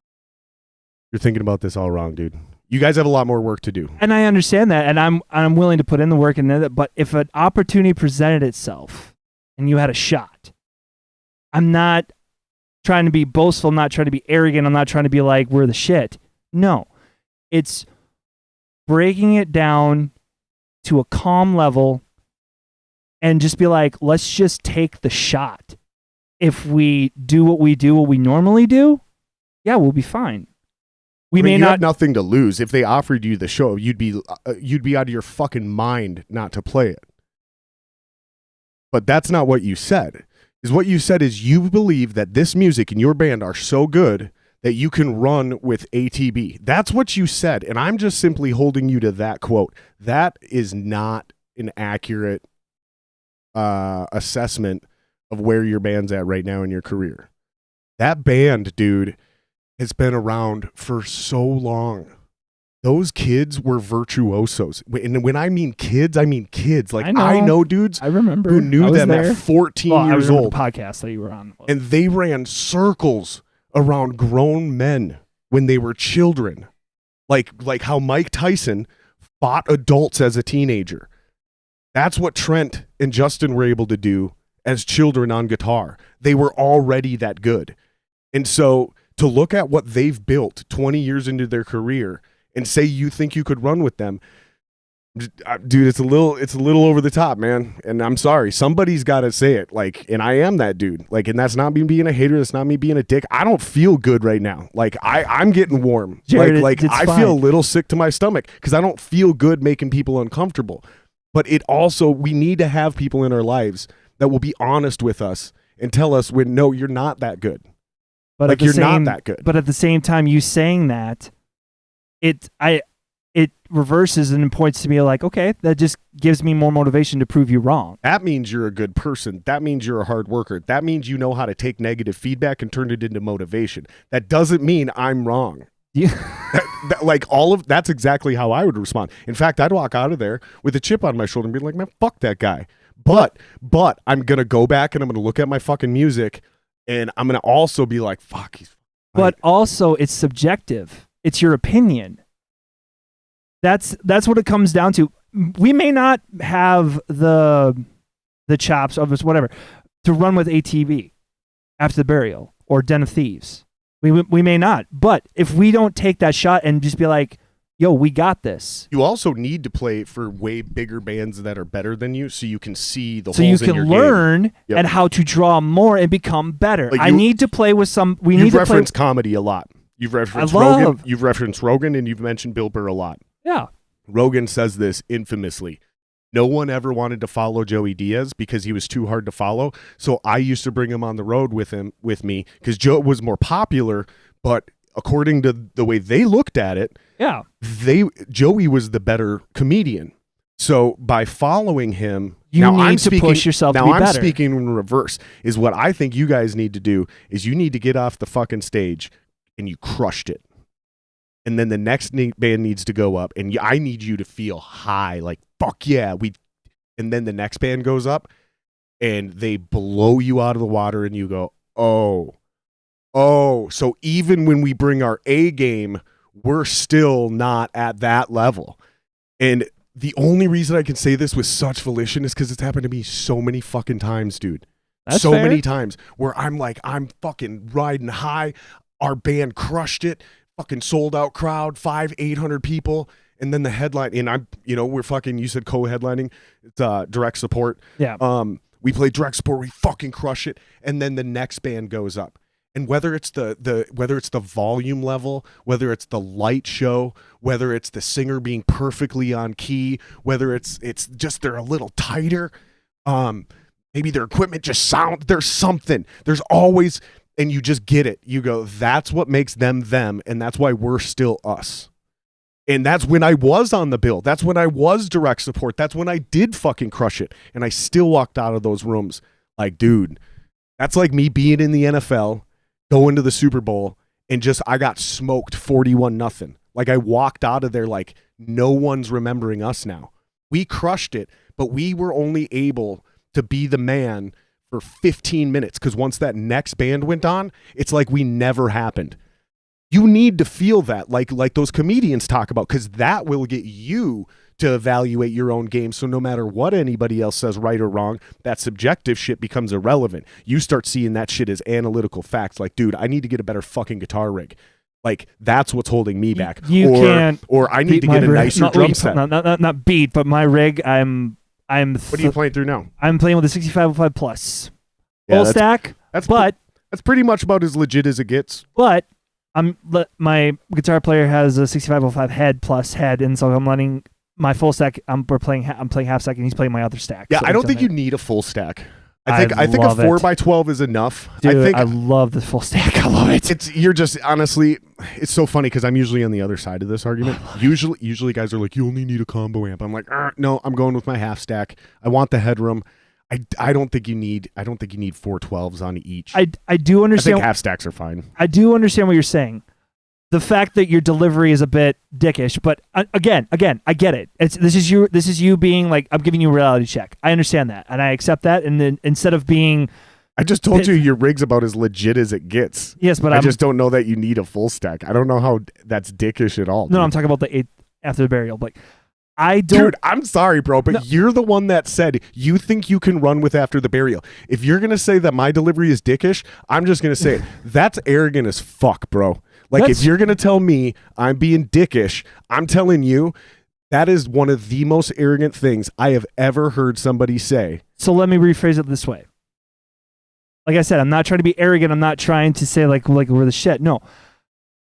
To say that, to believe it, wanting my guys to not have the fear of, oh my fucking God, we're playing with after the burial. Like, no, that's good. Yes, you should think like that. Yeah, we got this. And I do have your back. You should. And this is the irony. Maybe you saying should have dickish was wrong word. You should have a little bit of that arrogance, because you have to overestimate what you're actually bringing to the table in order to actually do this thing that we do. Because if you're 16 and you realized how bad those songs were, you probably wouldn't have kept going.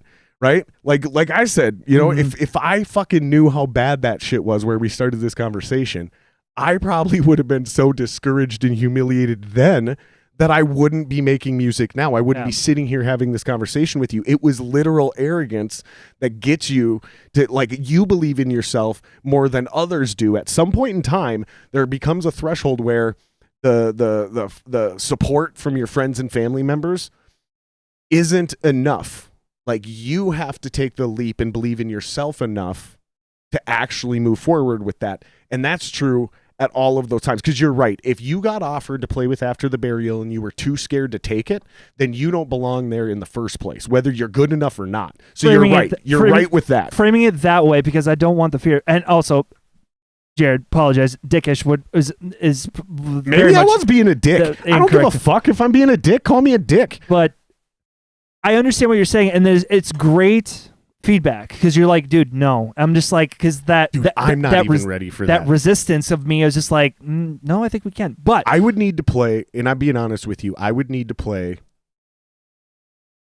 a dozen shows with an extremely ideal lineup. So I have Dalton and I have Jeremy. I know they're down. I got a few drummers I could grab, and I would need one hell of a bass player, and then I would need a dozen shows in 90 days, meaning I would need a show every weekend, and I would demand 2 rehearsals per week leading up to that before I was willing to take that fucking show with After the Burial as the opener. Mm-hmm. That's the thing is, like, I'm telling you, with all the experience and all the things I've done, I wouldn't fucking even, I'd be like, I don't know if we're ready for that. We could humiliate ourselves and literally never get booked in this town again. So I want to make sure we have our shit together. I want to make sure that we're ready for that show. And when we step on that stage, we're not going to sound as good as After the Burial because they're a fucking headliner. They've got all the tips and tricks that every headliner brings to everything they do, but we better fucking be able to compete with the band that comes on after us, because there's not going to be anybody there anyways, right? Like, you're the opening band. So I'm always thinking in terms of business-wise and fan exposure and shit, like, the people that are there are going to matter. Like, there's not a lot of them there, so you really got to impress the people that are there, because you're probably not going to get a bunch of new fans as the opening act, because there's just not that many people there yet. That's why you're there. As the opener, you're supposed to bring people early. That's the point of having you there. So you're going to be playing in front of your fans for the most part, and the other people in that room, the reason you want to impress them is to get more shows and get more exposure with other great bands, so you can build your resume, pay those dues, learn, cut your teeth, all those things we've been talking about. Mm-hmm. But I've also been in a band where we took a show too early, and that's what was, they're not ready. And so for the next fucking year, you would try to get shows and like, dude, I seen that show at ... You guys aren't ready. It's like, fuck, man. Like, we weren't ready. And that's why I go back to, like, I don't deserve 1,000 subs right now. Like, I'm not a good enough podcaster to have 1,000 or 10,000 subs. Like, and you see that with people with already having celebrity jump into podcasting. And they jump in with 100,000 subs. It's like, you don't deserve that. You don't even know you don't even care about this. You're just jumping in and doing it, and then they fizzle out, and because they don't have that equity, that natural fucking, that meat behind them, The work, no, I totally get it. And how you said, like, you're not ready. Like, I get that. By the time ATB offers you a show, you'll be ready. That's what I'm really trying to say. Like, they won't offer you a show today because you're not ready today. But when they offer you that show, it's because you're fucking ready. Mm-hmm. That's what I'm really getting at here. Is like, by the time you're ready, you're ready. And that goes back to what you said. It's like Rome wasn't built in a day. Well, Rome wasn't also Rome. They didn't also know how to build Rome it's not just that it took 10,000 years or whatever the fuck, or 1,000 years. It's they didn't know how to do it from the beginning. Yeah. So, your experience and your talent and the opportunities that come, that shit increases exponentially. Yeah. And there's going to be somebody who's going to fucking call you after this and be like, that guy doesn't know what he's talking about. Don't listen to him. But if somebody calls you and they're like, dude, he's right. You need to listen to him. Those are the people you need to listen to, because in this industry, the most dangerous thing is somebody telling you you're great. It is, or it's really good, or I like it, or it sounds good. 2 worst words that a musician can hear is "good job." Yeah, exactly. No, I got you. It's horrible, and it's horrible for our growth, because I'm telling you, dude, I should have quit singing way before I did. Somebody needed to pull me aside and go, dude, stop. Like, concentrate on these other things you're doing. Stop singing. Like, if you're don't. What I mean by that is, like, don't quit being a singer, but stop singing in these bands. Like, you can't fucking sing, dude. Scream, be a front man. That's what you do well.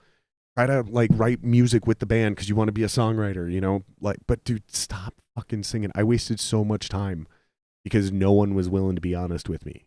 What do you think of this? Oh yeah, sounds good. I just like how you Horrible. said, like, I don't want the fear of the name of the group to be like, take your shot. If you're gonna bite it, put on the best show, because, like, I could say this about with my guys, the practices that we do, and how that is also being the perfectionist I am. But you may not, like how you said, like, you may not be ready. Like, I don't think you're ready, and I think if you take this show, it's gonna knock you back a few steps back, and you're gonna lose progress. But I'm just like, I don't want the fear of being like, dude, I don't think like, no. We can run if we eat shit.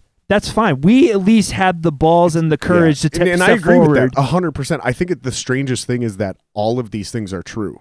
Like, and as much as I'm right on my opinions and in the way I'm looking at this, it doesn't. Everything you're saying is also 100% true. None of these things contradict one another. It's like,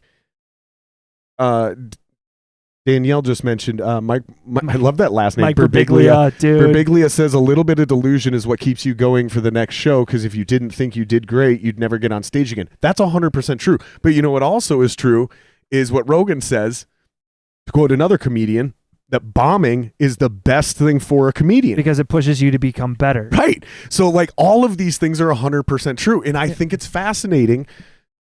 That's the shit I'm most interested in, is like, what's making us all tick? Why do we keep going? You know, because like at some point in time, once your band gets big, got a good one on that one. Once your band gets big, even if you are good, you're going to hear some mean ass shit. Oh, I know. like I told you before we started the podcast, if there's an audio or a video issue, or if one of my guests is like disrespectful in some way, people won't say anything in chat. People will text me or call me, and they'll be like, dude, I can't believe you let that dude put his feet on your table.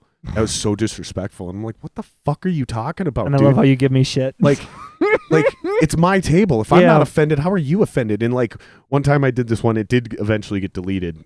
So there was a few people that seen it live, but they were like, and that guy fucking, like, he just, I don't want to get into it. But no, I get it. When I hit a certain level, when I get enough people watching, no one's going to give a fuck. And they're going to say the meanest shit about me and us in those comments. And so you got to have that thick skin too. Yeah. You know, you got to like, because if you can't take that criticism. Just for the record, I can't. Because when you were saying, dude, no. Like instantaneously, my blood pressure rose. My heart was like, really? Okay. But that's good though, because you took it as a chip on your shoulder, and that makes you want to prove yourself. That shit's healthy in my mind, at least. It can be, but if you, because how do I explain this? If you listen to everybody, you can't please everybody. You're going to piss somebody off eventually, and that's why I do my best to be polite as best I possibly can. Music is a bit of arrogance, absolutely. Like how you said, like you gotta have that belief that you can play this and become like yeah, the shit. Yeah, there's nothing wrong with that. It's when you're humble about it. Like yeah, like you can play the guitar and you can shred, and you're just like, man, I really appreciate it. Like the humble musicians. That's what I'm trying to strive to be. I'm not a shredder. I do simple, and I mean simple, solos. You would probably make fun of me for it because it has a lot of Chevelle influence into it, which is perfectly fine. You know what though? My boy Foley, he knows. He's probably watching right now. I give him a lot of shit because his solos are too busy. He noodles too much, and I'm like, dude, it's just ugh. You know, so I'm one of those guys who's kind of impossible to please when it comes to that shit. You know, but that's why I love my guitar player, because like he knows how to like write a solo or a part where I'm like, dude, that's butter. I love it. You know, every once in a while I'm like, that little section right there. I mean, you do you, but that part could change. What I do best is breakdowns, rhythm, and showmanship on stage. Because not only could After the Burial like kick the shit out of me, there's no debating that. I'm like, if I were to say, like, I can go amp versus amp and I can hold my own, then I would understand the laughter, like, dude, you're fucking delusional. I get that. But as a whole, with everything, how the gears are going on with the entire of the band, co-headline, no. Beat them, no. It's not a competition. It's just like, I think it can play with somebody that it's equally or better than us. So when we play and we can see everything of the reaction, we can learn, apply to our natural talent that we have, and become better and write better music that we see, that we think is better music. That's what I'm good at. I don't try to boast. I have a very hard time with massively ego people. Like I take it as a personal challenge. Like I need to take you down a peg because I can't fucking stand you. Sure. I'm the shit. I don't do anything wrong. Like what I do is just complete butter. There were I'm going to try to frame this as most respectfully and as polite as I possibly can. There were a few times watching your episode that you pissed me off because I'm like, God, you're so arrogant. However, Totally am. you have a different perspective that I'm like, I'm being too hard on him. I need to look at this objectively. And that's something that I sometimes have a hard time doing because confidence and arrogance kind of walk the same fine line. A little bit. I mean, here's the difference, though. Arrogance is literally just overestimating your own self-worth or what you're bringing to the table. So that's why I used that word, is because Doc just said it really well, too. Confidence is important, but hubris is a killer. Hubris is that's overconfidence. And that is basically the same as fucking arrogance. Yeah. And so this is the point, is like Randy Moss was cocky and he was a douchebag, but he wasn't arrogant because he really was the best in the game. And no one was even on his fucking level.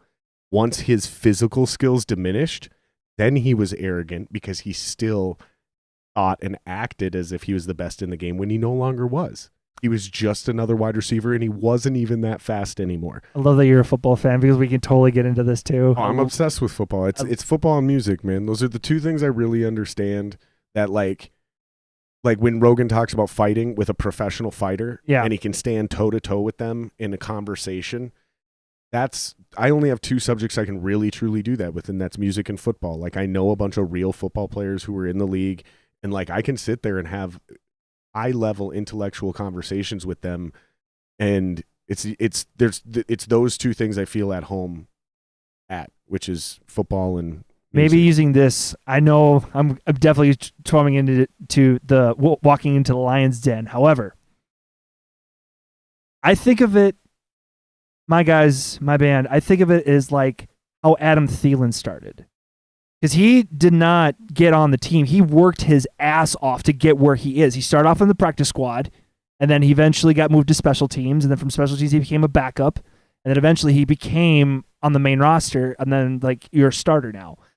That's what I see it as. Like practice squad, special teams, we're in that area.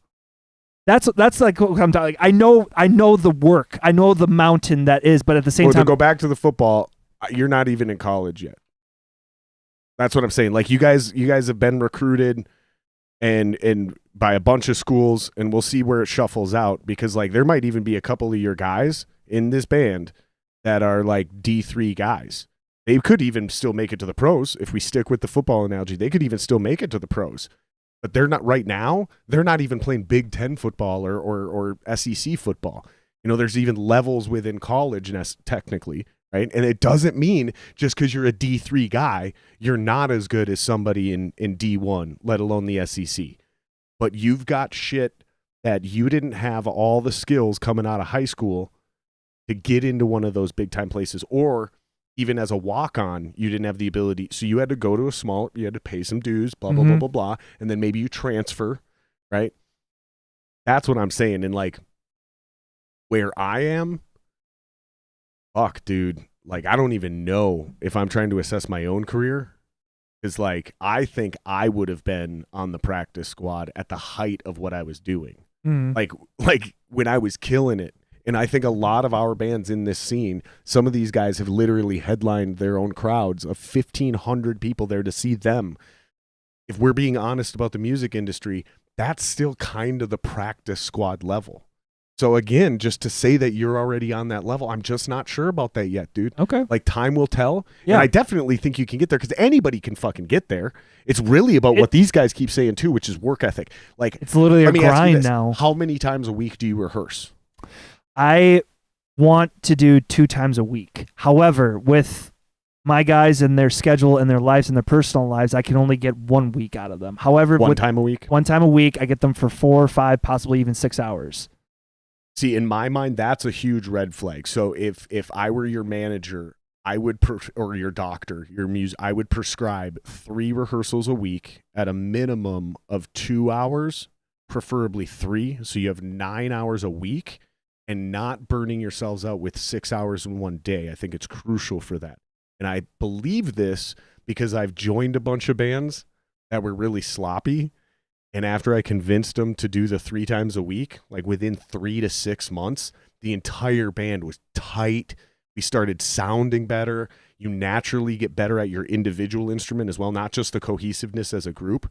And then that started to translate live, and people started complimenting, like, fucking, you guys are a way better band.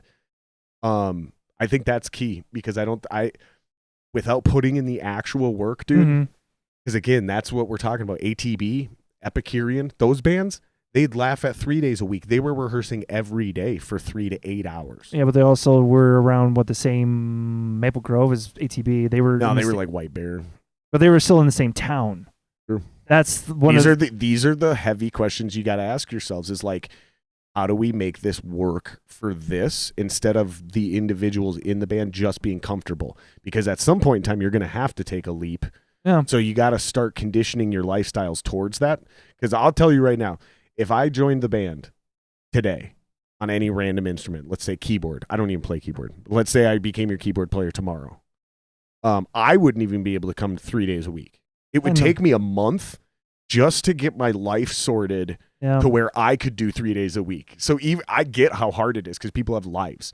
But if you don't have 15 to 20 years of that shit already under your belt, you're not going to get away with once a week. Like Gensmer can get away with rehearsing once a week or once before a show. Give me a second. I'm 18 years of bass, but 15 years of guitar, and about 10 years of drums for me. But I'm not even talking about you on your individual instruments. I'm saying 15 to 20 years of rehearsing 3 to 5 nights a week with your band members. Gotcha. Dan Knight talks about this, guy who's, again, forgotten more about the music industry than I'll ever know. He talks about this. He goes, LA has a huge problem because when I'm out there jamming with these cats, I can tell these motherfuckers don't even rehearse with each other. Their bands are sloppy. That's in LA. He's the best musicians in the world that he's playing with. And he's kind of mocking some of them, not all of them, but he'll mock a couple of them, some of the amateurs, right? Because he's like, dude, they don't rehearse. It doesn't matter how good you are by yourself. You have to rehearse with your guys. Yeah. And it will never, there's no shortcuts. It's like doing sets. It's like going back to the comedy analogy. It's like no matter how many times you rewrite your joke, no matter how insightful you try to be, no matter how much fat you trim off, like Bill Burr talks about, the economy of words, no matter how much you do that, if you're not putting in sets, you're never going to get better. It's just that's where it directly translates to music. Is rehearsals happen not in front of people, and you have to get those rehearsals in. And then, like I said, when you with that lineup in that band, when you guys have got 150 shows under your belt, and that's playing like twice a week, that's Friday, Saturday for like a year, you can get close.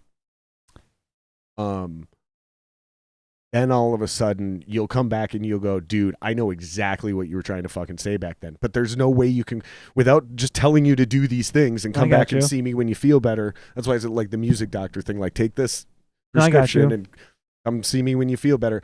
I can't explain it any other way. I know it with conviction because I've been there. I've done it. I've been taught by real pros from the top down. I've helped other cats tighten their shit up. And it's undeniable, man. You guys got to rehearse more.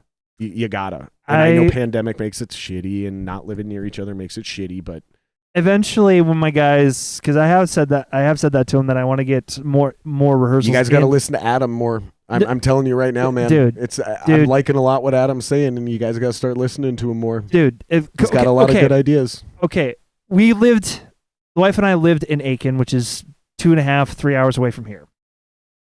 They live in the Brainerd Lakes, Onamia, that type. So basically 20, 30, maximum 40 minutes away from the house when we were living in Aiken.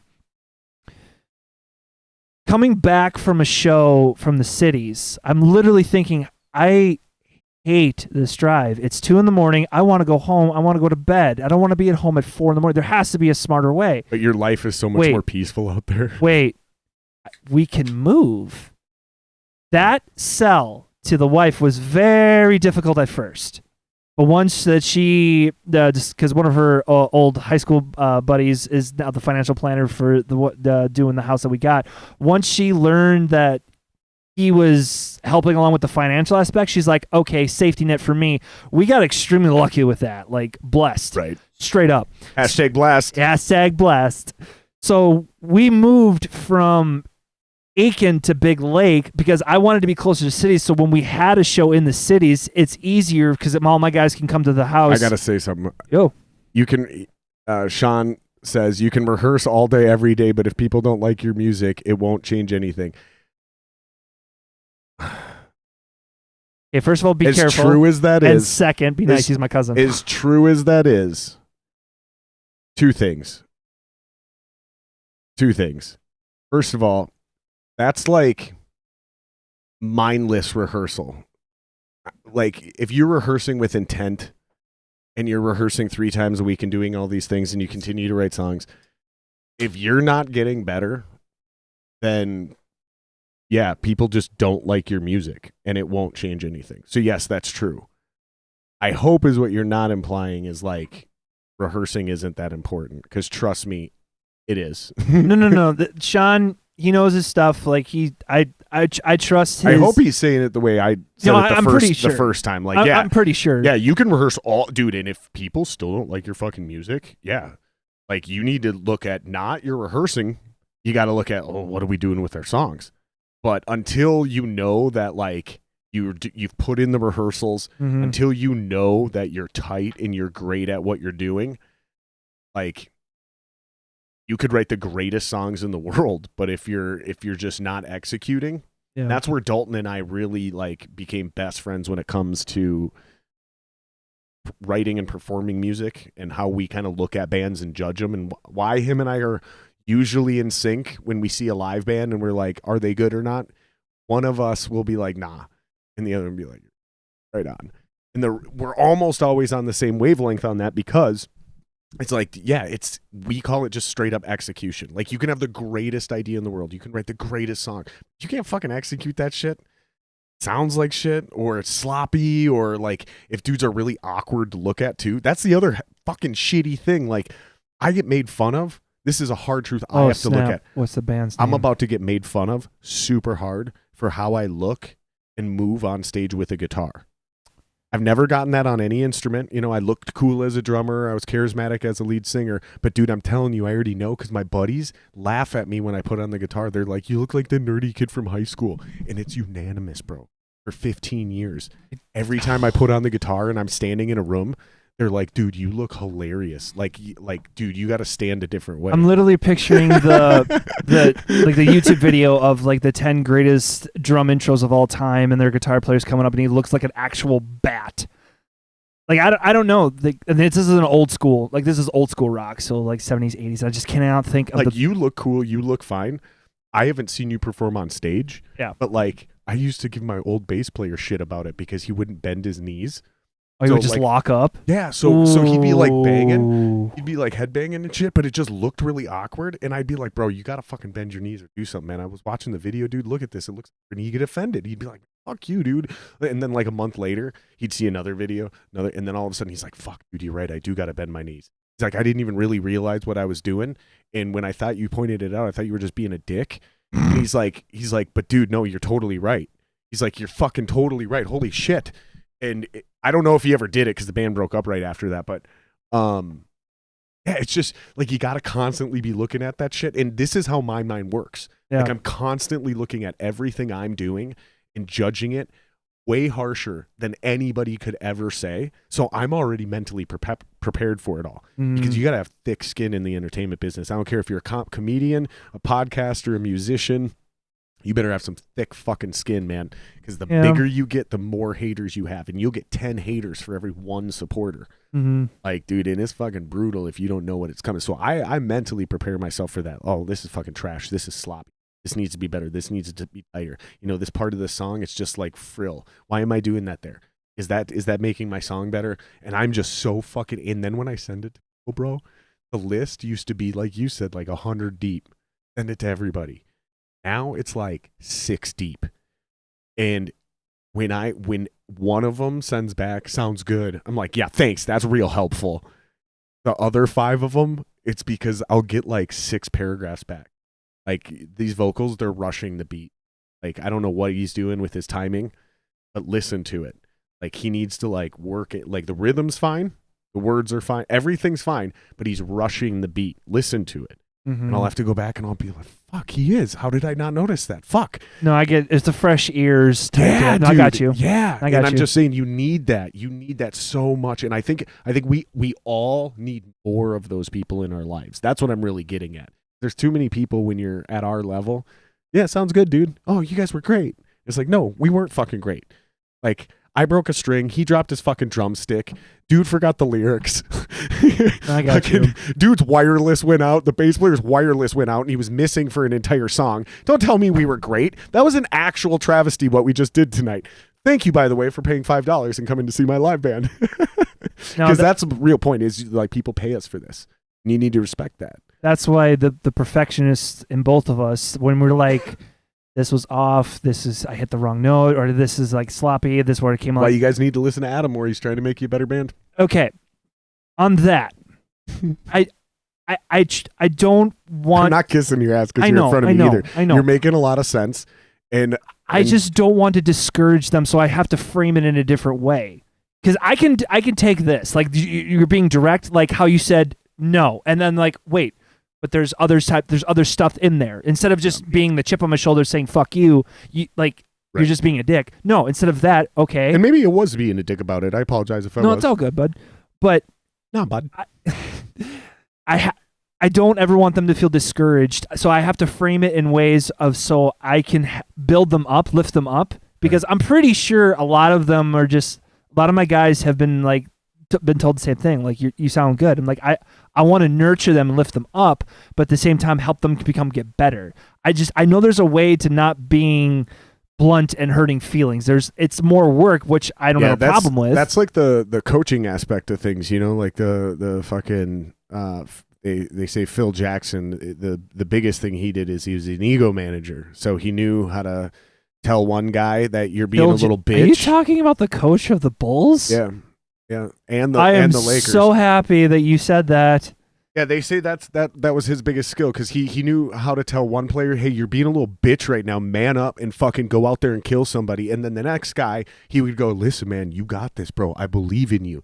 And that's like understanding how to shift who you're talking to. And some guys need that fucking tough love, even when they're the second guy where, oh, hey, man, listen, I believe in you. I got you. That's fine. But that's called a pick-me-up, right? So that's like what your assistant coach will do, because sometimes the owner's got to come in the room and be like, you're all getting fucking fired unless you win tonight. You're all fucking worthless, and I will replace every one of you, including the coach. And you got to pick each other up in that scenario. I would give you my entire music collection if they said that to Michael Jordan. I guarantee they would not say that to him because he already had that drive. Because I binge, and I cannot stress this enough, I binge. No, Michael Jordan is the one that said it. Yeah. He's the one that said, get the fuck out of here if you don't want to be as good as me. If you don't want to play, he literally said, go home. If you don't want to we don't need you here. If you don't want to try to be as good as me, if you don't want to work as hard as me, get the fuck out of here. Yeah. You're all worthless, and you're all replaceable. That's the owner didn't have to walk in and say that because Michael Jordan said it himself. He wasn't necessarily a great person. No. He was a great teammate. Was highly successful. But he was a great teammate. But when it came to the sport of basketball with Michael, because I've been binging for the last 6 months to a year of that docuseries, The Last Dance, because I know that through and through because it's such a great series. He had the drive to be the best. That drive of being the best, you can't be the best at music because everyone's going to have a different opinion. I want to be the best that I can push myself to be by playing this instrument, by screaming, by singing, by playing the guitar. Right. I want to push especially if you're talking fans. Yeah, it's too subjective. Is where you will find out who's the best is when you start talking to other musicians. Literally, tell me the greatest movie of all time. Single greatest movie of all time? You can't. No, but if you talk to filmmakers, then you'll start getting into some because they'll start breaking that shit down. The technicalities of this film shot of how this oh man. Yeah, that kind of shit. And what it did and what talking to you and what it did for film, that kind of significant level shit. Because I just heard Rogan talking about this with Segura. That's the one podcast of Rogan's I listened to in the last 3 months because I'm just such a big Segura fan. And this is so when fans talk about who's the GOAT, right? They were bringing up boxing. in MMA, you're going to hear a million answers. Completely subjective. Same thing if you listen to who's the greatest band of all time guitar player. If you listen to fans, you're going to get a million answers. Yeah. It's all subjective. But when you start talking to other guitar players, and all guitar players say Eddie Van Halen or Jimi Hendrix, probably a pretty good fucking bet that it's one of those two. You see what I'm getting at? Eddie Van Because Halen, those are the Jimi guys. Hendrix. What about Jimmy Page or Robert Plant? Robert Plant's singer. It's a singer for Led Zeppelin. Who were you thinking? I mean, he did play guitar, but he's not very good. He's just a singer who like played rhythm guitar while Jimmy and Jimmy. Here's the thing: Jimmy Page is probably one of the most prolific songwriters of all time. But when it comes to straight up chops and shred, no, he's not that great of a guitar player. That's fair. So I rarely hear Jimmy Page brought up by other guitar players, but you often hear him brought up by fans. So, and I'm not saying I'm right, but you will get a much less subjective answer when you ask other professionals in their industry who's the GOAT. But you're right. When you ask a fan, when you ask movie watchers, what's the greatest movie of all time? That list could be endless. Yeah. But go talk to filmmakers, especially the high level ones, like a Christopher Nolan, and then go talk to a fucking, I don't know, who's your other favorite director? You know what I mean? Like Tim Burton. Yeah, Steven Spielberg. I bet you they're gonna start bringing up a shorter list, Lucas. a much shorter list of names. I bet you Francis Ford Coppola is gonna be, one of the greatest film. I bet you those guys are going to bring up a name like that more often than a fan would. For guitar players, you got to boil it down to even further back than Jimi Hendrix. Again, this is my opinion, and this is the GOAT that started. I'm thinking that started planted it. I don't know if Hendrix even listened to him, but Chuck Berry. Sure, yeah, I know what you mean. He was the first shredder. He was the first shredder. I know, yeah. That's where I boil it down to. Like everybody. He was also a great songwriter too, dude. Yeah. Johnny Be Good, come on. You can't tell me that if that song came on, you don't start tapping and you start singing. That's why I started playing guitar. I thought you started playing guitar because of Metallica. That's why I wanted to be a musician. Makes more sense. I wanted to play guitar because that scene out of Back to the Future. Johnny Be Good. I was like, God, I got to learn how to play guitar. Okay. I learned how to play that riff, that opening riff. I learned how to play the song. And as soon as I knew how to play it, I've never played it again. I got you.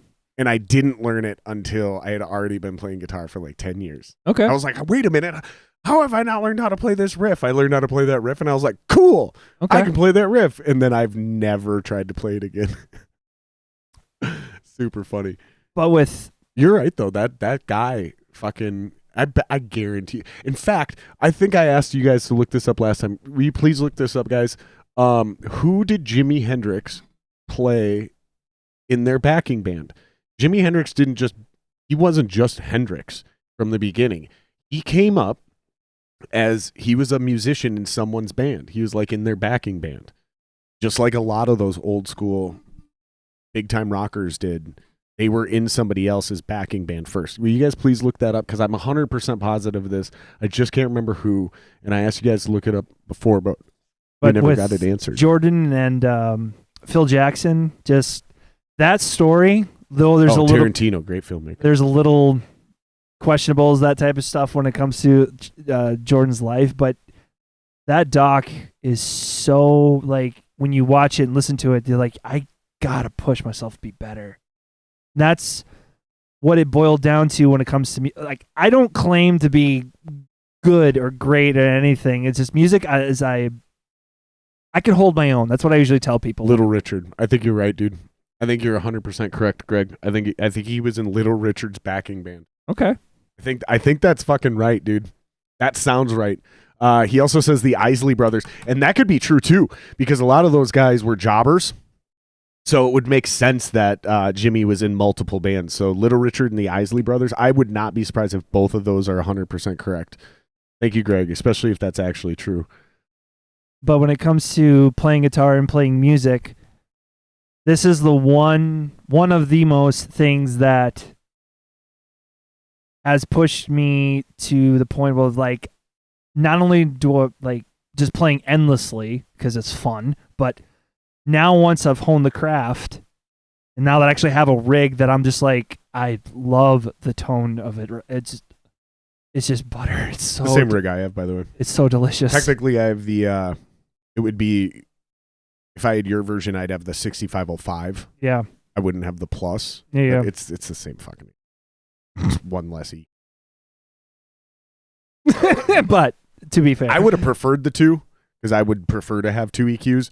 But for all intents and purposes, it's the same amp. That's all I'm saying. And it's a great amp. I think it's the best amp. But once buying that amp, because that amp is not cheap, but once buying that amp, it's all right. I'm all in. Let's go. It's a legitimate professional amp. It's definitely not the most expensive. On the price scale of pro amps, it's absolutely 100% on the lowest tier. It's a $1,200 head. You're not gonna get a real true pro head for less than $1,200. They don't exist. But I'm telling you, you can go spend $5-6 grand on a head, and I'll put my fucking 5150 next to it. Yours is the same amp. 5150, dude. I'm telling you, those are a different beast. I will go toe to toe with anybody. They're dope.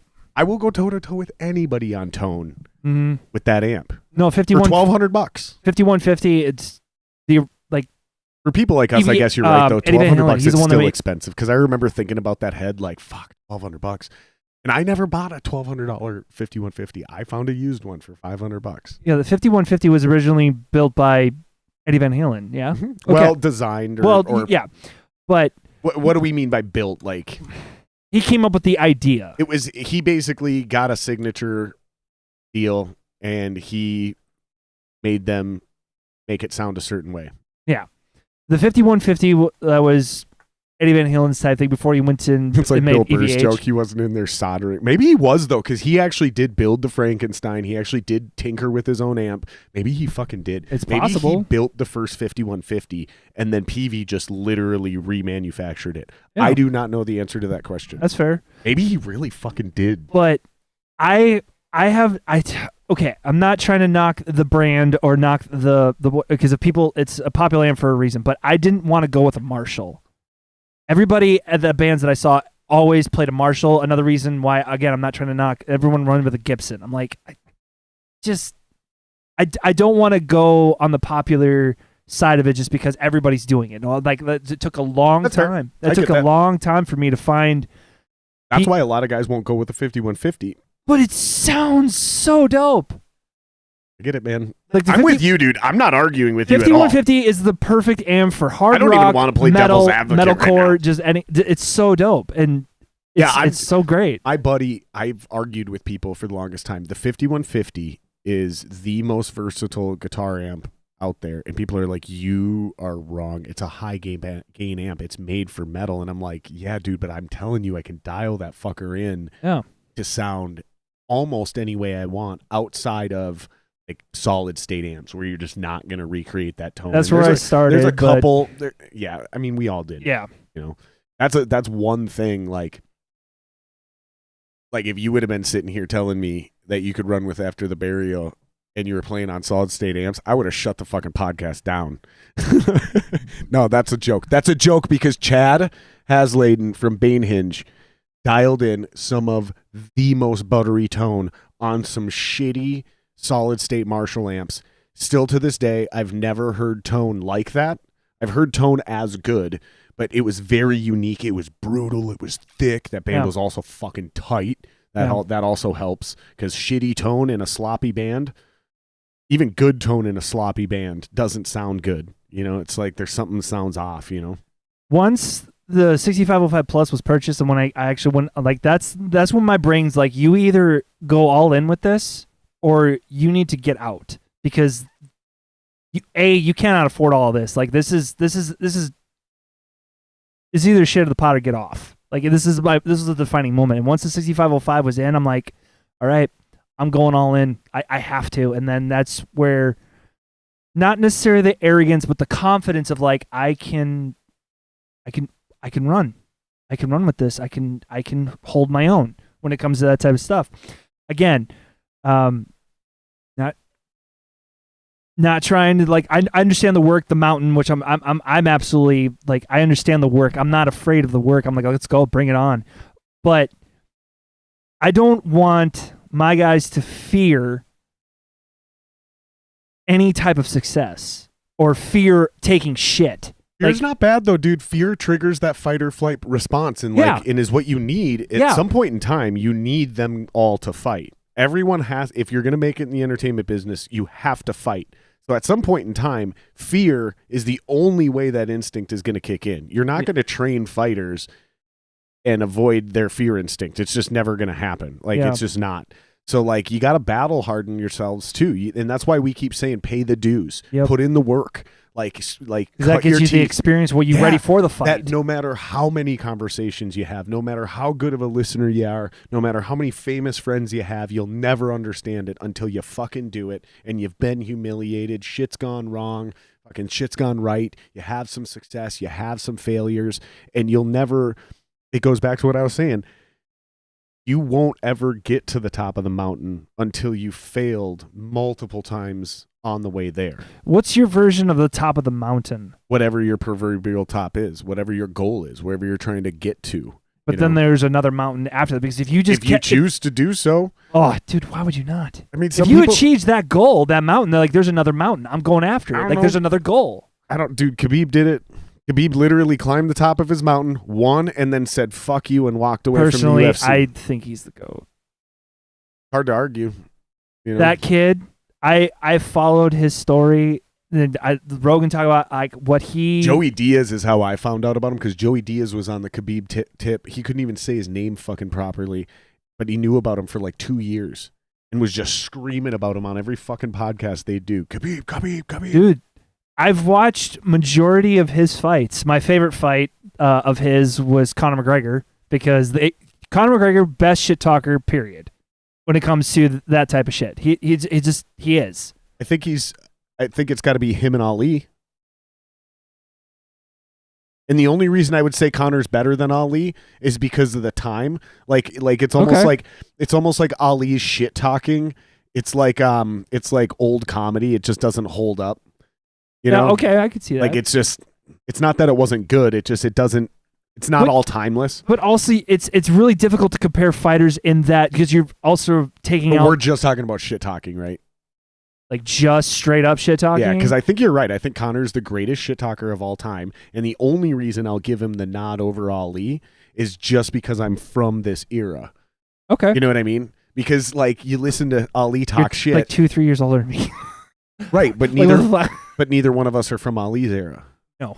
That's what I'm saying. So when I listen to Ali talk shit, it's it's cool, but it all rhymes and it's kind of cheesy, and it's but back then, the time. Back then it was the time. That's the only reason I would say Conor's absolutely the greatest, but I still think I have to agree. It's just because Ali, his shit talking isn't aging very well. That's fair. Who's that first comedian everyone gives credit to? First comedian? Yeah. My wife even called me out because I didn't bring up his name. Lenny Bruce. Okay. Lenny Bruce, he's the first great comedian, but listen to Lenny Bruce, it doesn't hold up to 2020. Okay. Can't relate to it. I'm going to poke the bear a little bit, just a little bit. You know what I'm saying, though? Yeah, I know what you're saying. But I'm going to poke the bear a little bit with you. You take Anthony Jeselnik. I will absolutely... he's so good. He's funny, but... If you heard of him, I will. That's dope. But I want you to try Anthony Jeselnik, Daniel Sloss. Oh, I've heard of Daniel Sloss. Same vibe, the dark humor shit. Did you just develop a stutter? I did, because his comedy is not only insightful, it makes you seriously think. But it is dark, yes, but how he delivers his jokes. I seriously want, roast battle? Fuck yeah. Jeff Ross? Love it. Dude, I'm still on the fence with Ross. I'm still on the fence with him. Do you know why I love roast battle, though? It's for the bad jokes. It's for the ones that don't land. It's for the... Really? Because it's think about it, right? So I'm fascinated with comedy, comedians are with music, because we don't really get to see it happen. So... by the time I see most people's comedy, they've already fucked it up a million times and made it good. Mm-hmm. But at a roast battle, they don't have a lot of time to write these jokes, and some of them are improv on the spot. Yeah. And so when a joke doesn't land in that type of environment, it's you actually get to kind of see how the fucking how the beef is made. You know, you kind of get to see like, oh, so that's like when you see what isn't funny, it's almost like you pull the curtain back and you can kind of see what made the other guy so funny, or that previous joke was so funny because this worked and this worked and this worked, and here's where you fucked up this joke. And it's so good because it's the closest thing to like improv comedy is so polished or it's really bad, right? But you'll go see a great band every once in a while just fuck up a song. You're like, oh shit, they're like human. They're human beings. One of my favorite bands, regularly, like once every 2 years, they'd get together and they haven't rehearsed for like 2 months, and they'd get together and do a show, and they'd rehearse once before the show, and just prolific level musicians. They had no rehearsal time with each other, and they would fuck up a song like 30 seconds in. They'd stop, look at each other, and be like, all right, I guess that's what happens when you don't rehearse for 2 fucking months. Let's just take it from the top, boys. And they just hit it again and just crush because they're that good. Yeah. But even they would fuck up, and it's just, I don't know, it's so cool. And that's what I love about that roast battle is when the jokes don't land and you're like, oh shit, dude. That's how I discovered that Jimmy was just Carr. Mean. That's how I discovered Jimmy Carr. To this day, I don't. This again, I love his laugh. I can't do his laugh. He breathes in, but it's an inward breathing. I love it. It makes me smile. Like, again, this is just my opinion. I'm pretty sure you'll probably like throw a bunch of comedians at me that could probably go. But honestly, toe to toe for like roast jokes, I don't know if anybody can keep up with Jimmy because he's so polished. He's pretty fucking savage too. You want my comeback? You're gonna have to scrape it off your mom's teeth. I still think he had the greatest joke I have yet. That one's pretty good. No, the greatest joke he ever said that has never been beaten yet, in my opinion. It has never been beaten. You know Pete Davidson. Yeah. He's like, it was the roast of Rob Lowe. And Jimmy Carr was like, Pete Davidson's here. I cannot believe people would make jokes about his heroic father that served in 9/11. This is not the roast of Pete Davidson's father. That was in 2001. I heard that joke. I died laughing. I've never heard a joke that could beat that joke yet. It was so perfect. The timing, the delivery, and everything was just straight up polished. I'm like, okay. That would it like is what I don't like about the roasts though, is like they have some certain savage comedians that are on like every one for 3 years and then they're never on another one. Yeah. And it's like, I get it, the guest gets R. to I. pick P. the Ralphie dais. May. You know? I mean, he's dead, but like Lisa Lampanelli, she was a beast. Oh, forget her. And I'm just talking about roasters. I'm not talking about like all-time comedians. No, I'm trying to think of like I know she was on the Donald Trump roast. That was Charlie Sheen. I always like Martha Stewart whenever she shows up. She crushes. Martha Stewart was completely hitting on Justin Bieber. Like she was cougar out for the hunt. She was ready to go, and she was looking at him, and it was so great. I actually like the Donald Trump roast too. That was really good. Dude, Snoop Dogg had one of the best jokes on that roast. Is he talking about kicking black people out of the White House? That's not the first time you kicked a black family out of their house. That's what it was. Yeah. Yep. Yeah. But close second when it comes to, you actually mentioned it last week with Bill Burr. We like our beer like we like our violence. Domestic. Yeah, dude. That is Bill Burr's favorite joke of all time. Because it's a perfect joke. And it wasn't even something he heard a comedian say. Waitress got fired for writing that, and the manager, or on a receipt. And it made it online. That's where, and he's just like, you can't fire that. That's too well written of a joke. It's a perfect and joke. You know she didn't write it. Like that's something that has been going on. Somebody's grandpa used to say that. Like, you know what I mean? Like, yeah. It's one of those things. Like, God, that's just so fucking stupid. No, the fact that you had who would be on the Mount Rushmore for comedians, I was like, this has turned into a thing that's gone on all week, by the way. Good Lord. The amount of text messages I got with people telling me, I can't believe you forgot about this guy or that guy or this woman or this person. people telling me their versions. Here's my current. Here's my all time. I show respect to Mitch. Y'all gotta quit doing this shit on my text messages. Y'all gotta start doing this shit on social media. So if I can, I show respect to Mitch Hedberg. yeah. Because my wife is the one that introduced me to it, and I literally heard his timing, and I'm like, babe, this is not my guy. I'm sorry. But she loves him to death. Yeah, you have to deal with it. Like, it's like hearing a new band where the singer's really annoying at first, and then like a couple years later, that's your favorite band. I heard that about System of a Down. I hear that about Coheed and Cambria. You hear that about a lot of things. His timing and cadence, you have to be brought down to his level. So like, you won't laugh for like when I was introduced, I listened to an entire special and didn't laugh. A year later, somebody played me the same special, and halfway through it, one of the fucking jokes just had me dying. Like, and I don't remember which one it was, but as soon as that first joke got me, it was like, now I get it. Okay. Like, it wasn't that I don't like him or his style. It was I didn't get it yet.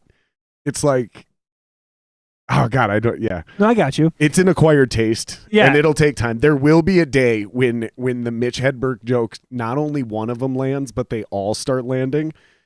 And you're going to be like, fuck, dude, everyone was right.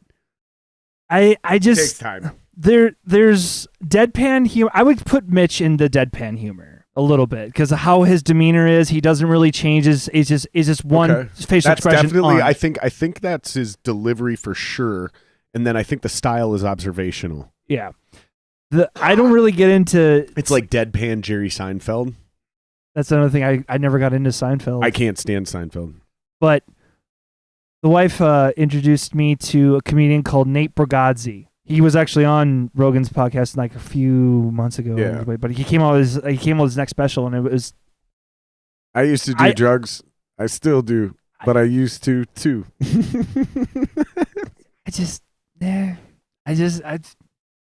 not for me, which is completely fine. It's totally fine. It's just I got I got my hair highlighted because I thought certain strands were more important than the others.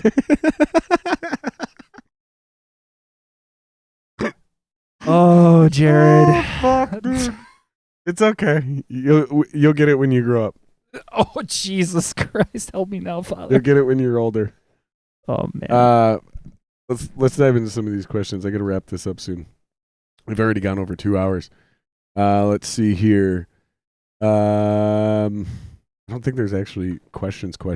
You guys got some new music coming out? Is that right? You guys, I saw something in chat. You guys are working on some new stuff. One of your guitar players was talking about it. He said he'll leave you to actually say it. No, seriously, I'm not making this up. No, I got to go way back up for it. I meant to get to it, but we were talking about some shit. So, no, I gotcha. yeah, here it is. Fuck. Oh my God. Wow. Thank you guys for hanging out with us in the chat. There's so many comments in here. Holy shit. This is probably a record. You probably set a record. You're welcome. No, for I'm just kidding. Jared yells at the TV during Vikings games. Not anymore. But I definitely used to. I definitely was that guy, but not anymore. Now I just kind of chuckle. But I do make predictions while I'm watching the game. Like, I'll break that shit down in real time like I'm an actual analyst. I can't find it, dude. It's way up there. No, There's a lot of comments in here. But yeah, so anyways, you guys got some new music we got new coming material out soon? Because what I want to do is I want to get this stuff tight before I even remotely jump into or like that type of like, hey, we should get this recorded, because Will from 1459 Studios is doing like a live. He did it with Krog. He did it with like a bunch of other. Yeah. Shout out to Will. Dude, represent. Like that's what I want. Like that's what I want to do. I want to take 3 of the songs that I know it's our like new material, hard hitting songs, because these suckers are they're bangers, like straight up. And the breakdowns of it, I'm extremely proud of how they came out. I want to get those super tight. Contact Will and be like, I believe we're ready to get this sucker recorded. Have you done a pre-production yet? With what? With the music. No. You should record it yourselves once, like shittily on purpose. Like just record it. Like it doesn't have to sound good. You're not going for fidelity. You're not going to play it for anybody. You're not. You're going to looking for holes. Well, you just want to hear the actual finished songs recorded front to back. Sure. Whether Okay. you're looking for holes or not, it's just a really smart step along the process. You should always do a pre-production demo before you actually go to the studio, where that would be, I imagine Will is who you're going to go to for that, where you're going to actually record it, where you'd press it and put it online and sell it. There should be a step before that. And you can even do a pre-production with Will, but sometimes they're even done just like basically live. Yeah, So you get that's like what a Will's 16 doing. channel mixer. You fucking mic up. No, not the video thing. A pre-production demo. So like Okay. sometimes you'll even just have a guy come to your rehearsal space, mic up the drum set, mic up the cabs, give your fucking singer, and just record the songs. We Okay. just want to hear them from front to back on record. And you don't have to have a motive to what you're looking for, but it's just a really smart thing, because you might hear a part and go, "What the fuck?" I got you. And Okay. it might be somebody else in the band who goes, "Oh my god, what am I playing there?" I got you. That's one of the business cards I actually gave you, because I actually started it was literally just a recording studio for us. Yeah, what is it? Origins 3223 Studios. Okay, what's with the numbers in the bands, guys, or the numbers in the studios lately? What? So there's 3223 studios. That's you. Origin 3223. Will's got 1459. What's with the absurd time signature? What do you call that? A time? Will's this is your 15 minutes of fame. 1459. Okay, That's that. I mean that makes sense.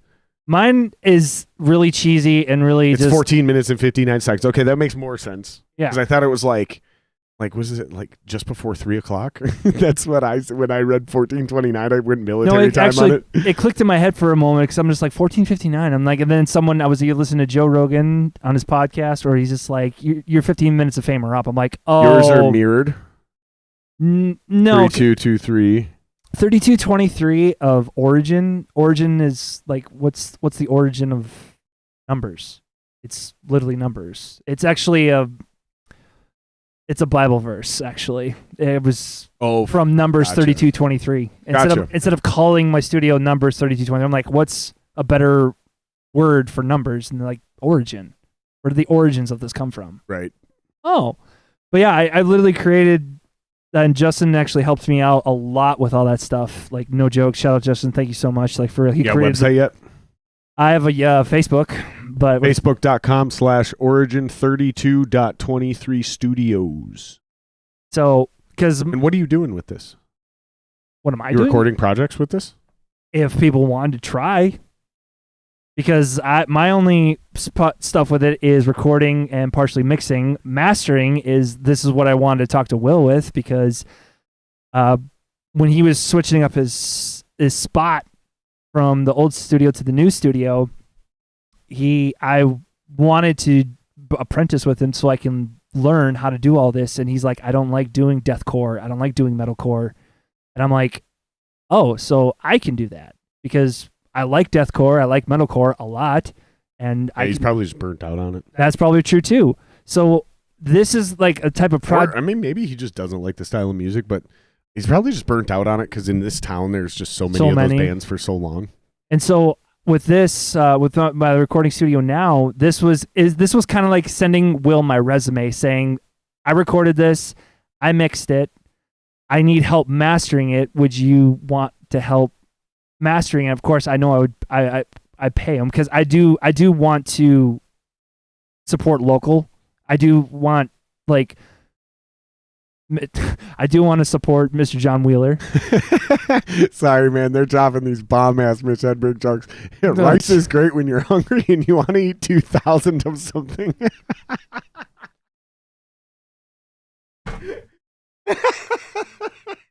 They're such stupid jokes. That's why they're so great. They're almost like dad jokes. But this was kind of no, it's all good. This is that's funny. Kind of sending to Will my resume of actually this is what I can do, and this is what these are the projects that I want to do. So I want to support locally and support Justin, especially with the work that he did. I want to support Justin Boney. Is that who you're talking about? Yeah, he's the one. Shout out to Narwhal Studios, dude. He's the one that designed that, and that's why I'm like, yep, your talent deserves to get paid for that, and so I'm just trying to do all that, and I still gotta fucking pay him for. I'm just Not this one. I'm trying. I'm letting my guys go at their pace with this because as of right now, Twin Town Tyrant Records, that's what they're on. That's what we're on. It was a verbal. I don't want to call it a contract, but it was this verbal agreement that we're going to be displayed through him, and I don't want to step on anyone's toes. I don't want to be any type of like disrespecting anybody. So that's why I'm just. Oh shit! Here it comes. What would I do? You're gonna step on some toes. Oh yeah, that's what I don't want to do. But you're about to. I'm letting my guys decide at their own pace. If they don't want to go with Origins, that's fine. Oh, gotcha. If they don't want to, that's fine. But it's at least like it's an option. And like how you said, like you should just record yourselves. Like just do pre-production because like, and this is highly debatable, but I think there's a lot of wisdom behind this because the people that I think know more than me about production and like actually recording albums, this is stuff that they subscribe to. It's not a very good idea to even mix, let alone master your album. Get the fresh ears, like you kind of mentioned earlier. But when you're doing a pre-production, yeah, you can totally do that shit on your own. There's an entire riff of mine. I dropped down an entire octave because it is a badass little part I wrote. It is still a badass. You play in little standard? No, I play in drop C. So you dropped it a full octave? Yeah, so it's like this. You like drop A standard? No, not the tuning, dude. The riff. So I was playing this riff way up in the top register, right? On the top 3 strings, above the 12th fret. And it's an amazing little diddly. But after hearing the pre-production demo, I was like, that's annoying. So Sure. I literally had to switch strings. Okay. Not even just switch octaves, but also switch strings. So I had to rearrange my positioning and my expression so I could hit thicker, warmer strings at a lower octave because the riff's identical. Technically, the notes are identical. Mm-hmm. But I had to drop the frequency, the octave, because it was fucking annoying. And I would have never heard that. I would have went into the studio and put that shit out to the world with an annoying guitar riff that I can't even listen to. Gotcha. So it was just like, and I didn't know I was looking for that. It just happened when you listen to the pre-production demo. No, because like what you said about recording on it, just like for your pre-production demo, that makes sense because literally when you said fun, when you said a 16 board, dude, that's my drummer I have to have 11 mics just to have his entire drums mic'd up. You should probably simplify that.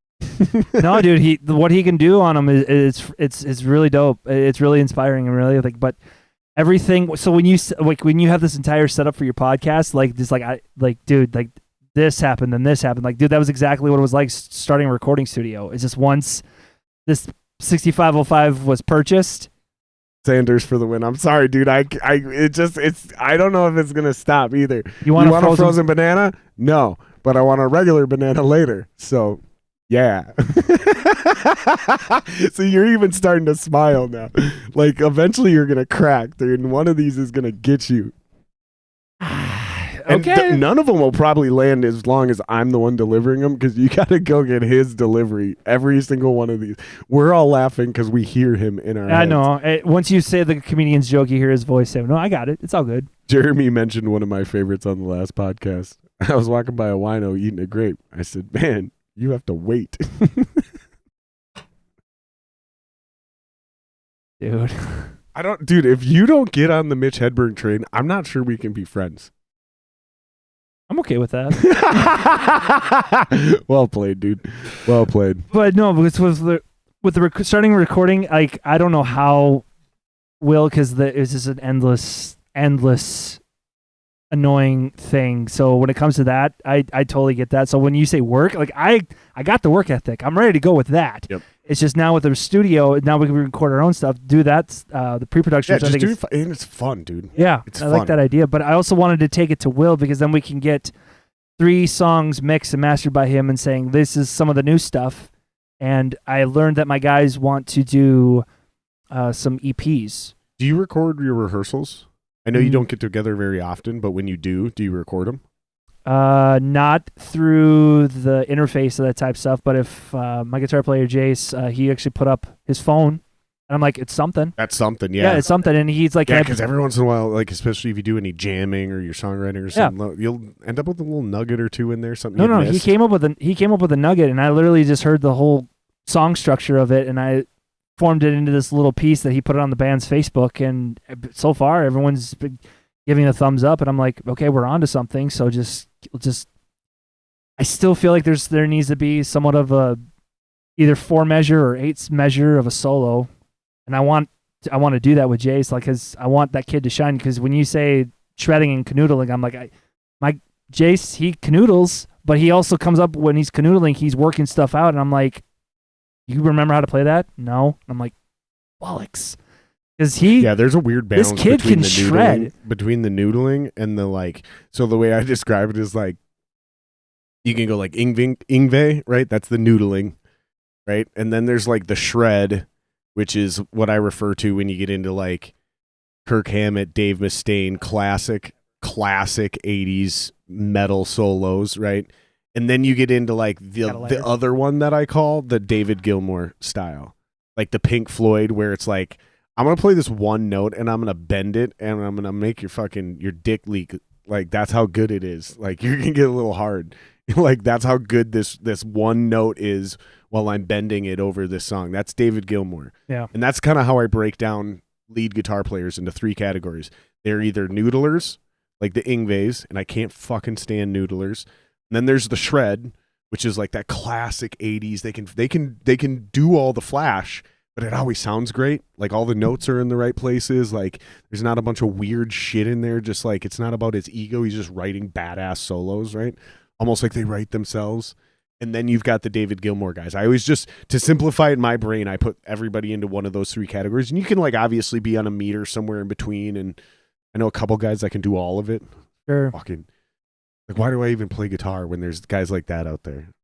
Fucking ridiculous. Because I have a different type of style and I have a different way of thinking. The reason I things. play guitar is because they won't be in my band, so I have to write my own riffs. Like, yeah, there's guys like that out there, but they're not in my band, so I got to do it. No, that was literally my mentality when I was like, I'm not in a band, so I had to learn everything. No, I get that mentality. I totally get it, because with my album, I did that, and so I'm like, okay.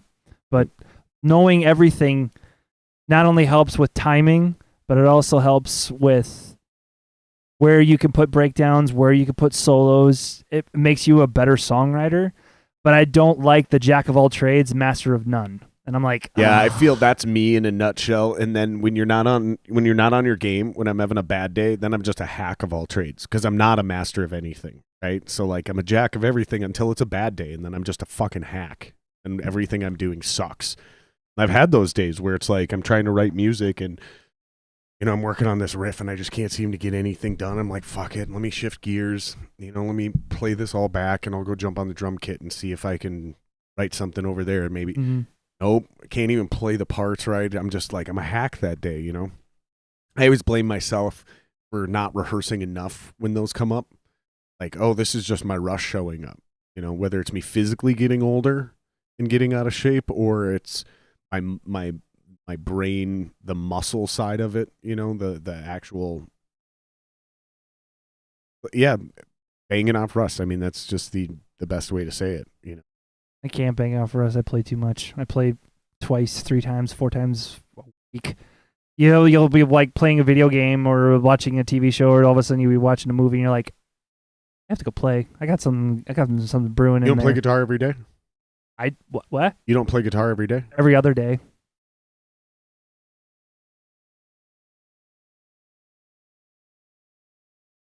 I play every other day. Well, no, that's not true. I'm weird.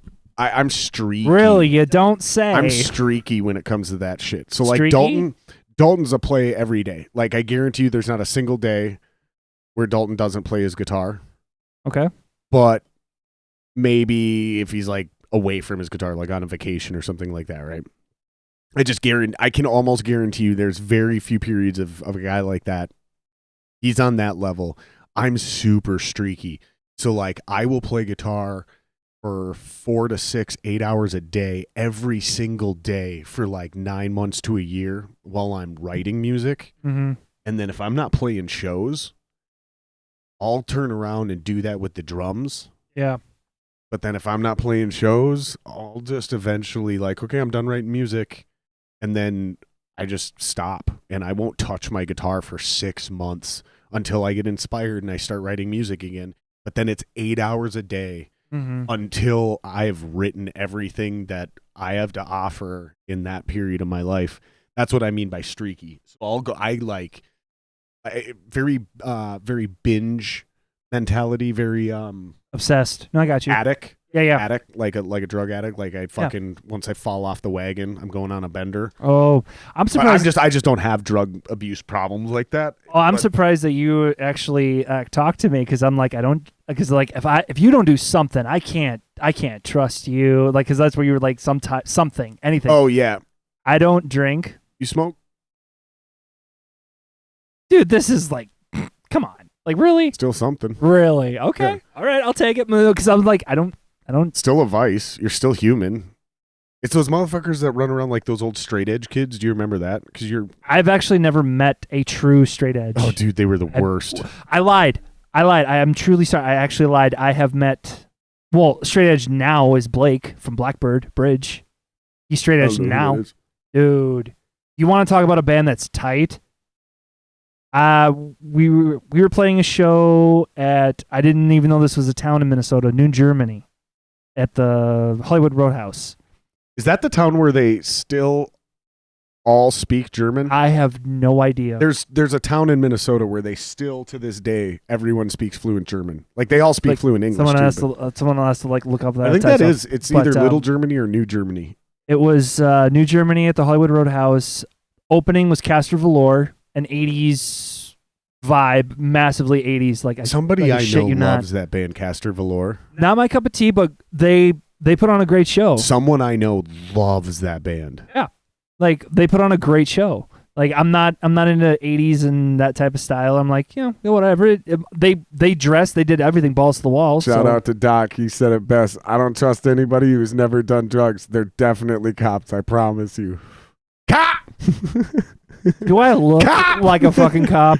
Sorta. Like a hipster cop. Dear Lord.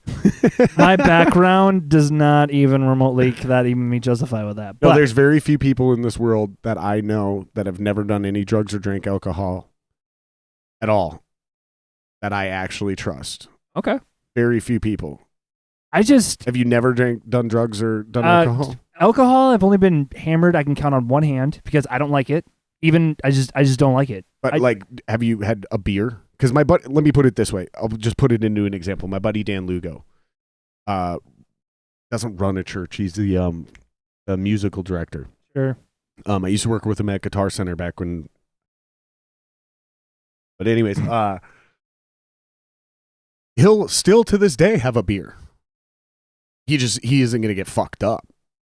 But like that's the shit that I'm talking about. Is like, oh, I won't have a single drop of alcohol. I don't trust those fucking people because who's that big of a control freak? Like, what demons do you have that one beer is going to open the door? Like, you pedophile? Like, what's going on there? Like, I'm not suggesting everybody needs to get drunk or get hammered. Of course, if it's something like you just said, but I'm talking about those weirdos that are like, nope, never, ever have. Like, Donald Trump is a perfect example. Never once had a drop of alcohol or smoked pot or done any drugs at all. He's 100% do you know how much sober. opioids he's on? Like, come on. Anyway, beer, no. I think we need to establish we're talking about recreational drugs. Okay.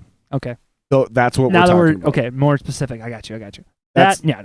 That's recreational drugs. And because to me, it's like a sign of you're a fucking control freak. Like, who needs to be in that much control all the time? What are you afraid you're going to say if you get a little too high?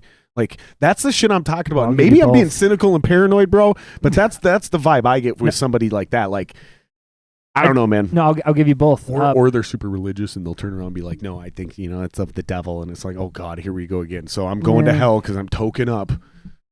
Which I can never confirm nor deny. Have I ever done?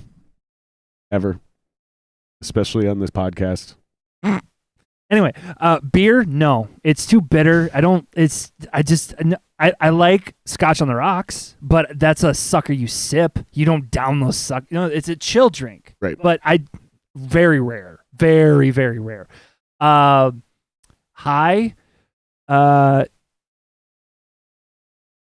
What about mushies? Fuck all this bullshit. Never had mushrooms. Never done mushies? Don't want mushrooms. Oh, they're the best. I saw one episode. I know this is a joke. I get it. Whatever that. I saw one episode of Family Guy where Brian took some mushrooms. He goes, "I'm going to cut off my ear to prevent World War III." I'm like, "Nope, That's not what Nope. mushrooms do nope, to you. I don't care. Nope, not doing it." That's not what mushrooms do to you at all. No, but weed was. Acid might do some shit to you like that. I don't though. think weed agrees with me because the last time I got on a rocket ship.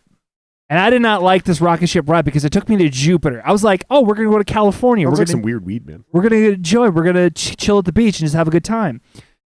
But this one took me on a rocket ship to Jupiter, and I was orbiting Jupiter. I hated every second of it. I'm like, I hate this. I don't like this. If this is what weed does to you, I don't want to partake because I don't like it. I'm not opposed to drugs, recreational drugs, but at the same time, I'm like, I'll do research. I'll ask people that I'm like, you have experience on there. What did you feel? Do you think I should legally be allowed to do recreational drugs as an adult?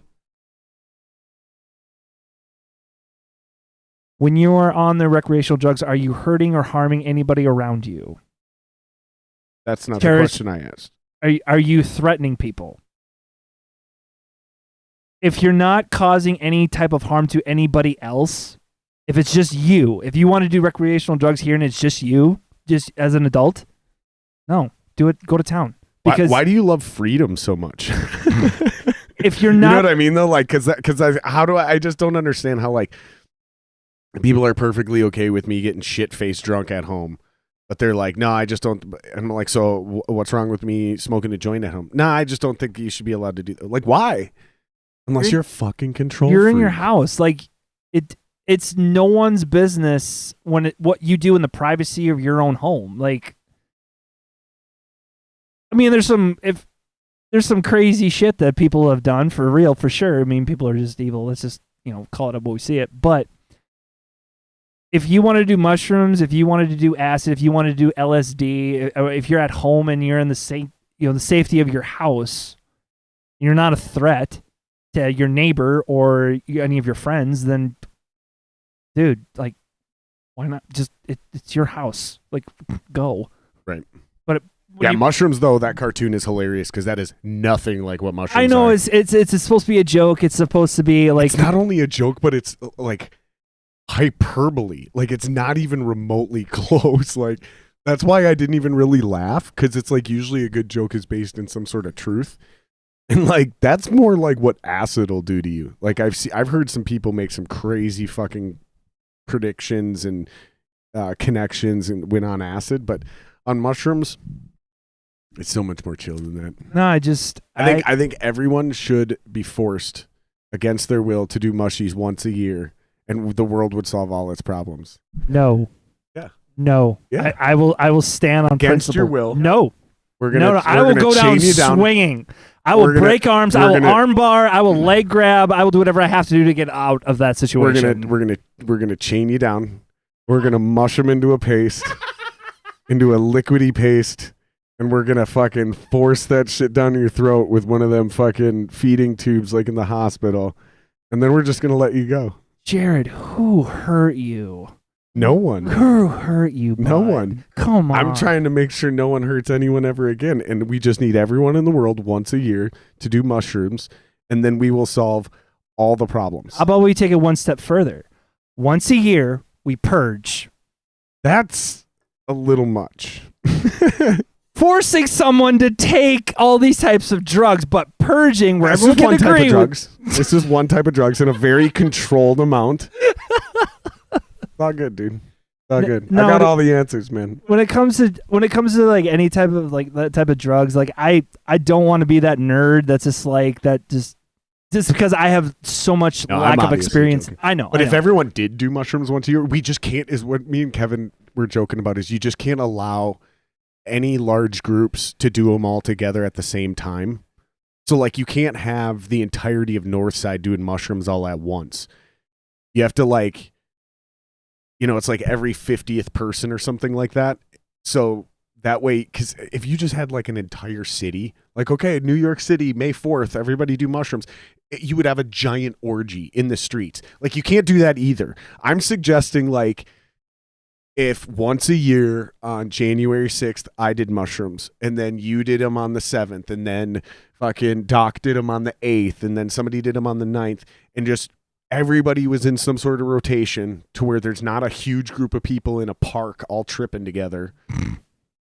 No. I'm telling you, man, sounds we would solve terrible. all the problems. That sounds so terrible. It's only because you've never done mushies, It's bro. true, but Dude, you watch Rick and Morty. I see your hat. Oh my God.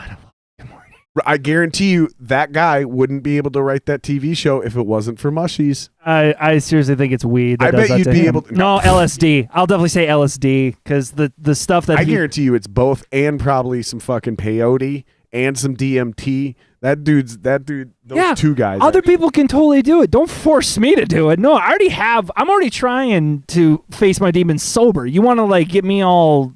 I want to get you fucked up, bro. No, I want to get you fucked up. No, I don't like it. It's because not if you only want to confront your demons, No. mushrooms is the best way to do it, because mushrooms will gently make you ask yourself questions you didn't know you needed to ask. Ask me.